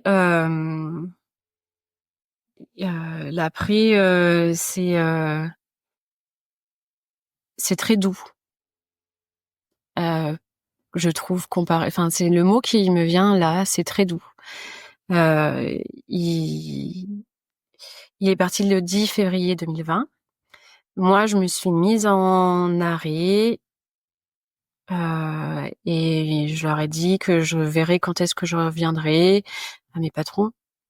Je leur ai dit que je reviendrai à 50% seulement au début et que je verrai quand est-ce que je reprendrai un temps plein. Il s'est trouvé qu'au bout d'1 mois et demi, je me sentais prête à reprendre le mi-temps. Et je crois au bout de quelques mois encore après, j'ai pu reprendre un temps plein. Mais parce que pendant la période où il y a eu le confinement en plus à cette période-là, mars. Ouais. Donc c'était un espèce d'entretemps aussi mondial qui fait que j'avais l'impression d'être vraiment dans un flottement entre deux eaux où la vie, il faisait beau. J'étais dans mon jardin avec mes animaux, les oiseaux qui chantent, le printemps. Je me reposais, je discutais avec ma famille, sa famille, on était très en lien. Je testais plein de recettes que j'avais envie de tester. Je voyais, et du coup c'était très doux, et je me suis remise à me dire voilà, maintenant il faut que tu penses à toi, que tu essayes de savoir ce que tu veux dans la vie, ce qui te plaît. Parce que il faut savoir qu'avec Fabien, on avait une relation qui était très fusionnelle, qui me convenait très bien à cette époque-là. Mais c'était une relation où j'avais tendance à m'oublier un peu aussi, déjà dans notre relation. Où pour moi, c'était le couple Le couple était important, c'était nous deux, et on se fondait un peu dans le couple, et nos deux individualités étaient un peu oubliées à chacun de nous. Et là, je me suis dit, bah non, là, je veux pas ça, je veux penser à moi, je veux comprendre ce que je veux moi, quelles sont mes valeurs, qu'est-ce que j'aime, etc. Et du coup, voilà, j'ai fait plein de recherches sur Internet, sur essayer de comprendre, tu sais, des tests de personnalité, des trucs sur, c'est un peu couillon, mais Bélier, c'est quel tempérament, moi, je suis plutôt aussi quel type d'élément en médecine chinoise je suis. Tu vois, je me posais beaucoup de questions sur quelle était ma personnalité, qu'est-ce que j'étais, qu'est-ce que je ressentais, etc. Et donc voilà, donc je reprends le travail en pensant à moi. Dans ma tête, je me suis dit, ton deuil, il va faire 1 an. Et je me suis rendu compte que dans la médecine japonaise ou chinoise, on considère qu'un deuil dure 1 an. C'est un cycle. Et moi, je m'étais dit, ça va être tu vas passer toutes les premières étapes, en fait, pendant 1 an sans lui. Les premiers anniversaires, les premiers Noël, les premières fêtes. Et du coup, je savais que cette première année, ça allait être vraiment vivre mon deuil. Ouais. Voilà. Donc, je m'étais laissé 1 an. Et en fait, ça allait très bien jusqu'à... J'avais l'impression vraiment d'avancer sur mon deuil. J'avais pas l'impression de passer par les différentes phases qu'il y avait. Tu vois, par exemple, j'ai pas été en colère. Alors, j'ai pas été en colère contre la maladie. Souvent, les gens disent mais t'as pas été en colère contre l'univers, la maladie qui t'a retiré ton conjoint, c'est terrible ce qui t'arrive. Moi, j'ai été en colère contre lui pour certaines choses qu'on n'avait pas pu se dire, justement, que voilà, sur lesquelles il avait eu peur de me parler. Je me suis dit mais t'as pas eu confiance en moi, en mon amour, donc j'étais en colère contre ça, voilà. Je pense pas avoir eu de déni. Alors peut-être parce que mon deuil aussi avait commencé avant son vrai décès aussi. Mais donc voilà, donc j'ai évolué dans mon deuil de manière plutôt moi qui me convenait, que je trouvais bien, par étapes. J'étais accompagnée là aussi. Là par contre, j'avais des médicaments. Okay. J'ai accepté de me mettre sous médicaments. Mon médecin traitant m'en avait parlé. Je dis oui, là, il me faut. Là, il me faut. J'ai besoin d'avoir une béquille. J'avais pas peur d'être dépendante. Mais par contre, j'étais pas du genre à me noyer dans le travail. Mon patron qui me dit non mais tu sais il faut bosser pour oublier, pour repartir et tout. Non, en fait non, c'est pas mon truc. L'alcool, les drogues, c'était pas mon truc non plus. Par contre moi ce que j'ai ressenti, ce que j'avais besoin, c'était de me recentrer sur moi et profiter de mes temps libres. Et c'est clairement pas m'oublier dans le travail. Alors là, c'est pas du tout mon truc. Ça n'a pas été sa stratégie. Voilà. Et en fait, la période la plus difficile, ça a été quand sont arrivés la fin des 1 an. Quand est arrivée la fin des 1 an, à la date anniversaire, en fait, plus la date approchait et plus je sentais que je replongeais et que c'était de plus en plus difficile. Et donc je suis pas comme si tu sentais qu'il y avait quelque chose de terrible qui allait arriver. Ouais. C'est un peu ça les dates d'anniversaire. Sur ce genre de choses. Okay. Tu sens qu'il y a quelque chose de terrible qui va arriver, limite que tu vas mourir aussi, tu vois. Enfin, c'est vraiment cette sensation-là qui arrive. Et puis, au final, tu vis les choses. Le jour même, tu vas avec sa famille. Tu as besoin de t'entourer des personnes qui le connaissaient, de parler de lui, voilà. Ouais. Et ça réconforte et ça fait du bien. Et tu passes cette mauvaise journée entourée. Et après, la vie continue. Ouais. La vie continue. Et par contre, j'étais toujours dans cette optique d'apprendre à me connaître. Et puis, t'as la question que j'imagine beaucoup de vétérinaires se posent. Je dirais pas tous, parce que je pense pas que c'est tous, mais je pense beaucoup de vétérinaires se posent, c'est est-ce que c'est vraiment le métier que je veux faire, du coup? En me posant la question de qui je suis, est-ce que je veux vraiment être vétérinaire? Ouais. Est-ce que la chirurgie c'est quelque chose que j'aime pas faire parce que c'est pas mon truc, ou est-ce que j'aime pas faire parce que j'en fais pas souvent et que je suis stressée? Est-ce que ça me plaît d'avoir ce stress régulier sur de devoir sauver un animal, d'avoir l'anesthésie, de pas pouvoir soigner un animal, de discuter avec les gens, etc. Est-ce que je suis OK avec ça? Et je sentais bien que j'avais reperdu un peu confiance en moi, que j'avais peut-être un syndrome de l'imposteur, un petit truc, etc. Et aussi, j'avais besoin de retrouver ma force et ma force intérieure et la pleine possession de mes moyens. OK. Que j'avais l'impression de pas avoir, de plus avoir. Je me sentais extrêmement forte tout le long de la maladie. Ouais.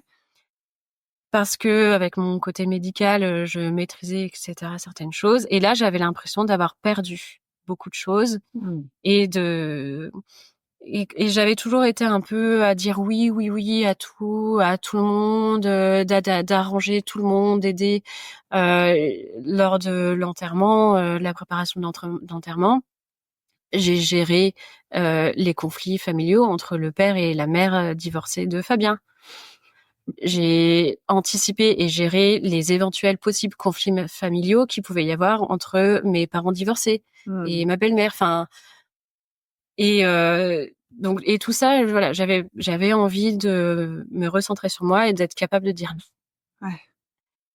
Mais voilà, j'avais peur, j'aimais pas le conflit, donc je voulais aussi être plus à l'aise avec ça,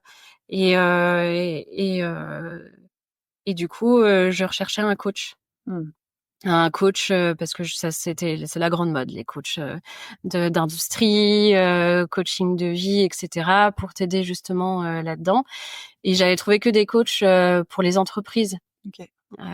commerce, etc., et ça me parlait pas. Et à un moment donné, je sais pas si on était amis sur Facebook à ce moment-là ou pas, mais t'avais dû poser un post qui m'avait alertée et j'avais aimé. On était entrés en contact et en fait, je me suis dit c'est elle. C'est elle parce que parler avec quelqu'un qui connaît pas mon métier, qui comprend pas ce par quoi je passe au quotidien, tout ce que j'ai vécu de la prépa, l'école, des patrons qui sont pas toujours faciles, les clients. Je pense que ça aurait été compliqué. Je pense que j'aurais eu honte de lui dire certaines choses que tu ressens, que tu penses dans ton métier. Enfin, c'est des choses qui sont pas faciles déjà à accepter soi et pas faciles à dire quelqu'un. Je me suis dit, mais il va se dire, mais c'est bon, ça va, elle est véto. Même ma belle-mère m'a dit, quand je lui ai dit que j'avais fait un coaching, ah bon, bah, pourquoi t'as besoin d'un coaching? Enfin bref, je me suis dit, voilà, il me faut quelqu'un qui est vétérinaire parce qu'elle va savoir, elle va comprendre ce que je vais lui dire et je vais me sentir plus à l'aise et plus en confiance. Et du coup, on a fait notre entretien et juste après, je me souviens, je me suis dit, oh là là, mais en fait, je suis pas sûre, j'ai peur. J'ai peur de plein de choses, j'ai peur, je crois que je me souviens, ce qui m'avait surtout marqué, c'est que je me suis dit: «Non, mais en fait là, tu es en train de dire que tu veux accepter les conflits et que en gros, le truc ça va être, ben je me suis pris une claque donc je vais tendre l'autre joue, mais c'est pas ça que je veux. Non, moi je veux me respecter moi et tout» et du coup, je t'avais envoyé un méga long mail. C'est bien. Je me disais: «Oh là là, j'ai besoin d'être rassurée» et du coup, tu m'avais vachement rassurée et je me suis dit: «Allez, c'est bon, on y va» et ça a été la meilleure chose. Ça a été la meilleure décision de ma vie. Waouh! Ouais. Merci. Quel honneur. Ouais, non, je le répète à tout le monde, enfin, toutes les personnes qui m'en parlent, c'est une certaine somme d'argent, mais franchement, je le remettrai, ça vaut largement le coup. Le travail qu'on a fait ensemble, ton accompagnement, les prises de conscience géniales que j'ai eues ou les déclics où tu dis ah mais en fait je suis comme ça. Oh mais en fait oh là là, mais quand je t'avais envoyé un vocal en pleine nuit où je me disais mais j'avais réalisé, je pensais que j'avais pas confiance en moi parce que les gens en plus te le disent ah faudrait peut-être que tu prennes un peu plus confiance en toi, etc. mais en fait, j'avais confiance en moi parce qu'à tel moment, j'ai pris telle décision, parce que je suis courageuse, parce que je fonce, parce que si ça, mais en fait, j'ai confiance en moi. Mais ça a été la révélation, l'une des révélations de ce coaching. Et en fait, je me suis vraiment rendu compte que voilà, j'aime les animaux, j'aime mon métier. C'est pas toujours facile, mais c'est normal. Un métier, ça a toujours des moments où c'est pas toujours facile. Ouais, bien sûr. Et j'adore le relationnel. C'est toujours quand je repense au métier de haut, il y a pendant une longue période, c'était difficile de discuter avec des copines qui étaient en zoo, voilà. C'était très difficile. Et là, je regrette pas parce que le relationnel avec les propriétaires, les petits chiens, les petits chats. Là, tu vois, je suis partie 3 semaines en vacances. Ouais. À la 3e semaine, j'étais, oh là là, j'ai hâte de rentrer. Ah, c'est beau, J'ai ça. hâte de retrouver mes petits animaux et tout, les petits chiens que je trouve tous trop beaux, les petits chachous, discuter avec les gens. Et je me suis dit, ouais, là, en tout cas, maintenant, c'est vraiment magnifique. Vétérinaire, ça me plaît trop, quoi. C'est beau, hein? Ouais, T'as je suis des trop étoiles contente. dans les yeux. Ouais. Trop beau. Et j'entends que t'as vraiment fait une quête vers toi-même pour en arriver à cette certitude-là.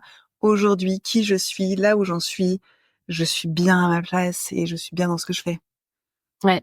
Et c'est aujourd'hui, j'entends ça aussi de là maintenant. T'es vraiment connecté à, pose pas la question, est-ce que pour toute ma vie, en tout cas je l'ai pas entendu, mais tu sais que là maintenant, t'es dans le kiff de ça, de ce que t'as construit. Et... C'est ça.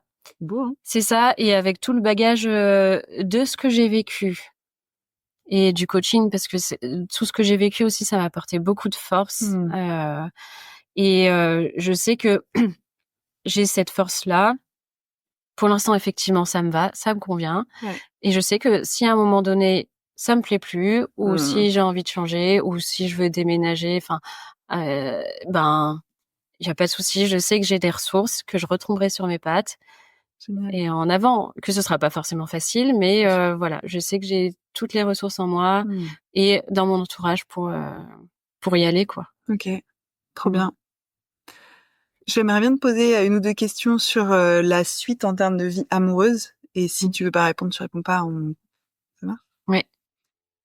Moi, il y a une question qui me trotte. On a bien reparlé là de ta reprise professionnelle et tout. Je me dis, et ta reprise de vie amoureuse, comment ça s'est passé le retour à s'autoriser, l'envie de séduire, l'envie de plaire, l'envie d'une intimité? Comment t'as vécu ça en fait? Eh ben, le retour à la vie amoureuse, ça va être un peu bizarre ce que je vais dire, mais je sais pas si c'est le lendemain de le jour de l'enterrement ou dans les jours qui ont suivi le décès de Fabien, j'ai sa famille qui m'a dit: «Non mais de toute manière, tu vas retrouver quelqu'un, t'as toute la vie devant toi, t'es jeune, tu vas te remarier, nous on veut venir là te voir, que t'aies des enfants, on veut faire partie de ta vie, il faut que tu retrouves quelqu'un, etc.» Et moi j'étais là, mais non en fait, enfin de quoi vous me parlez? J'entends ce que vous me dites, que ça part d'une bonne intention et que c'est pour essayer de me, je sais pas, déculpabiliser, rassurer, je ne sais pas quoi, mais en fait là, je ne peux pas l'entendre. Enfin là je suis en train de vivre quelque chose, enfin je comprenais pas pourquoi elle me le disait, tu vois. Et donc c'était un rejet complet de ça. Avec Fabien, on avait parlé de mariage et sa mère m'a même dit: «Est-ce que tu veux te marier post-mortem? Ça se fait, c'est possible.» Et dans ma tête, j'ai entendu un grand non. Parce que je savais que c'était pas bon. Enfin voilà, c'était pas ce qu'il fallait faire. Donc, mais bref, donc ça, même si c'était dur pour moi d'accepter certaines choses dans cet après lui, parce que on n'était pas mariés, on n'était pas pacsés. On avait notre maison, on n'avait pas d'enfants. Lui, il avait été marié, il avait des enfants. Et j'ai eu beaucoup de mal à accepter de dire j'ai pas ma place là. Mais j'ai réussi à travailler là-dessus.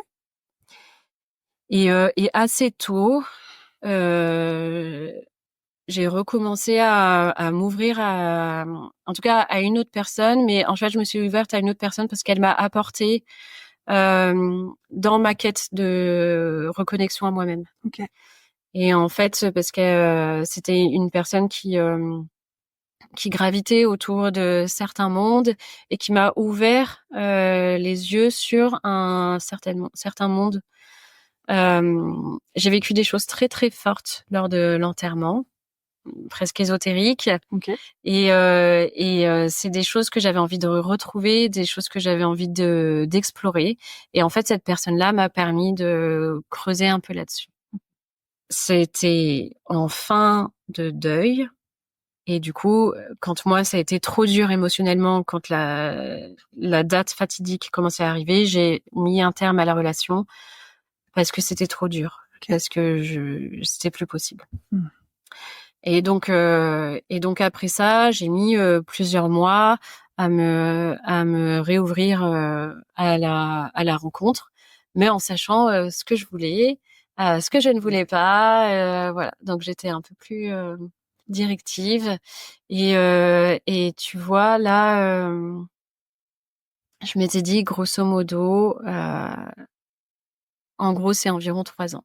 C'est marrant, j'ai des dates comme ça des fois qui viennent et environ c'est 3 ans avant de réentamer une relation. Et finalement, c'est au bout de 2 ans et demi que j'ai rencontré mon conjoint, qui est mon conjoint actuellement, avec qui j'ai refait ma vie, qui est au courant, qui avant qu'on se rencontre, parce qu'on s'est rencontrés par le biais de mes voisins en Saône-et-Loire, qui était au courant déjà de mon histoire, qui lui a aussi vécu des choses pas faciles. Et du coup, on s'est un peu retrouvés. Lui, il avait vécu une histoire qui a duré 6 ans, exactement à la même période à laquelle moi j'ai vécu les 6 ans avec Fabien. Et pendant 2 ans, il a été célibataire. Il a travaillé sur lui. Il a fait en fait le même travail qu'on a fait en coaching, il l'a fait avec sa psy. Et du coup, quand on s'est rencontrés, on était tous les deux au fait de ce qu'on voulait, de ce qu'on voulait pas, de nos valeurs. Et du coup, ça a été presque une évidence. Et sur la communication, la vie que j'ai vécue avec Fabien, elle a été merveilleuse. C'était une autre vie et une autre relation. Et là, c'est une autre vie aussi, une autre relation. Et on a plein d'autres projets. D'ailleurs, on se voit pas du tout faire notre vie tout le temps ici. On a envie de faire 1 an à l'étranger. Okay. On a envie de peut-être déménager plus tard. Voilà. Et c'est génial de vivre une relation amoureuse où on comprend nos bagages l'un et l'autre. On en discute. Il connaît Fabien, il connaît sa famille, il a rencontré ses enfants. On en parle régulièrement. Ouais. Et il est OK avec ça. Et il sait que ça fait partie de moi, que ça fait partie de ma vie. Et je l'ai rassuré. On a beaucoup discuté et je l'ai aussi beaucoup rassuré sur le fait que moi, j'ai avancé. Ça fait partie de moi, mais je suis pas bloquée dans le passé. Il est à côté de moi, mais on avance. Voilà. Génial. Merci d'avoir bien voulu répondre à cette question de curiosité indiscrète. Mais je me suis dit, si moi je me la pose, il y en a d'autres qui doivent se la poser aussi. Je te propose de voir s'il y a quelque chose que tu aurais aimé te dire dans cette interview que tu n'aurais pas eu l'occasion de dire encore avant qu'on s'arrête. Oui. Je pense à un film qui s'appelle La beauté cachée, qui est un très beau film. Avec notamment Will Smith, Keira Knightley et Hélène Mirren. Oui, ouais. Et qui est magnifique et en fait qui m'a beaucoup fait pleurer parce qu'il fait beaucoup écho à ce que j'ai vécu. Alors lui c'est la perte d'un être proche qui est différent de moi, mais en gros l'image de ce film, et c'est vraiment ce que moi j'ai ressenti aussi, c'est que derrière toutes les étapes qui sont difficiles et qu'on traverse, où tu te dis c'est la merde, là je suis 6 pieds sous terre, là je suis au fond du trou, là ça peut pas être pire, jamais je me relèverai, jamais je vais réussir à passer au-delà, à survivre, à remonter. Et dans toutes ces épreuves qu'on nous fait passer qui sont difficiles, il y a un après.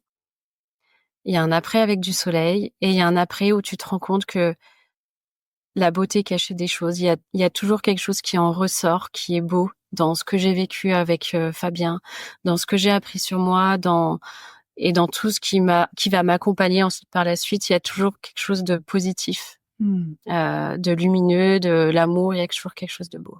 Merci pour cet ajout que je trouve très précieux. Les gens qui voudraient te contacter, comment est-ce que ils pourraient le faire si tu es d'accord que des personnes puissent t'écrire, te contacter à la suite de cet épisode?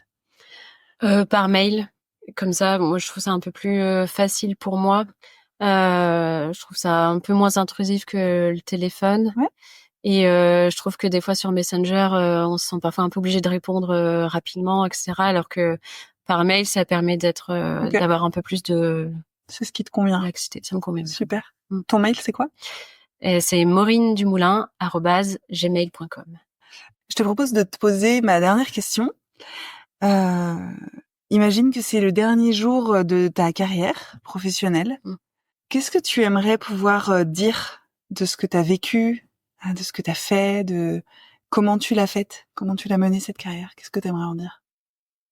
J'aimerais en dire que je l'ai menée comme elle devait se mener. Ne pas avoir de regrets sur les choix, me dire que les choix que j'ai faits, c'était des choix en conscience. C'est pas facile parce que ma carrière, elle est quand même à son tout début. Mais oui, j'aimerais me dire que même si je fais pas vétérinaire toute ma vie, c'est pas grave. Et que ce qui compte, c'est que je m'épanouisse dans ce que je fais.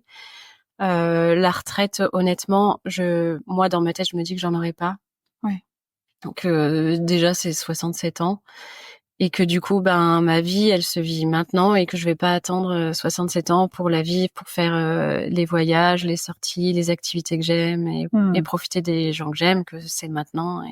Et j'ai la chance d'avoir un travail actuel qui me permette ça. Et j'ose espérer qu'à la fin, le dernier jour de ma carrière, je me dirai, j'ai fait en sorte de trouver du travail qui me permette de vivre ma vie à côté aussi. Magnifique mot de la fin. Merci Maureen. C'était un plaisir de passer ce temps avec toi. Plaisir partagé. Et je vous souhaite à toutes et à tous une très belle suite de journée, quelle que soit l'heure à laquelle vous venez d'écouter ce podcast. À bientôt. Salut. Merci d'avoir écouté cet épisode de Veto Micro. Si le cœur vous en dit, partagez-le à vos amis et à vos collègues, abonnez-vous au podcast et mettez-nous une note de 5 étoiles avec un gentil commentaire. C'est ce qui nous permet de remonter dans les classements et de donner de la voix à la profession. Si vous souhaitez participer à Veto Micro, nous suggérer des invités ou tout simplement nous écrire, faites-le sur l'adresse podcast@themavet.fr. Prenez soin de vous et à la semaine prochaine pour écouter une nouvelle façon d'être vétérinaire.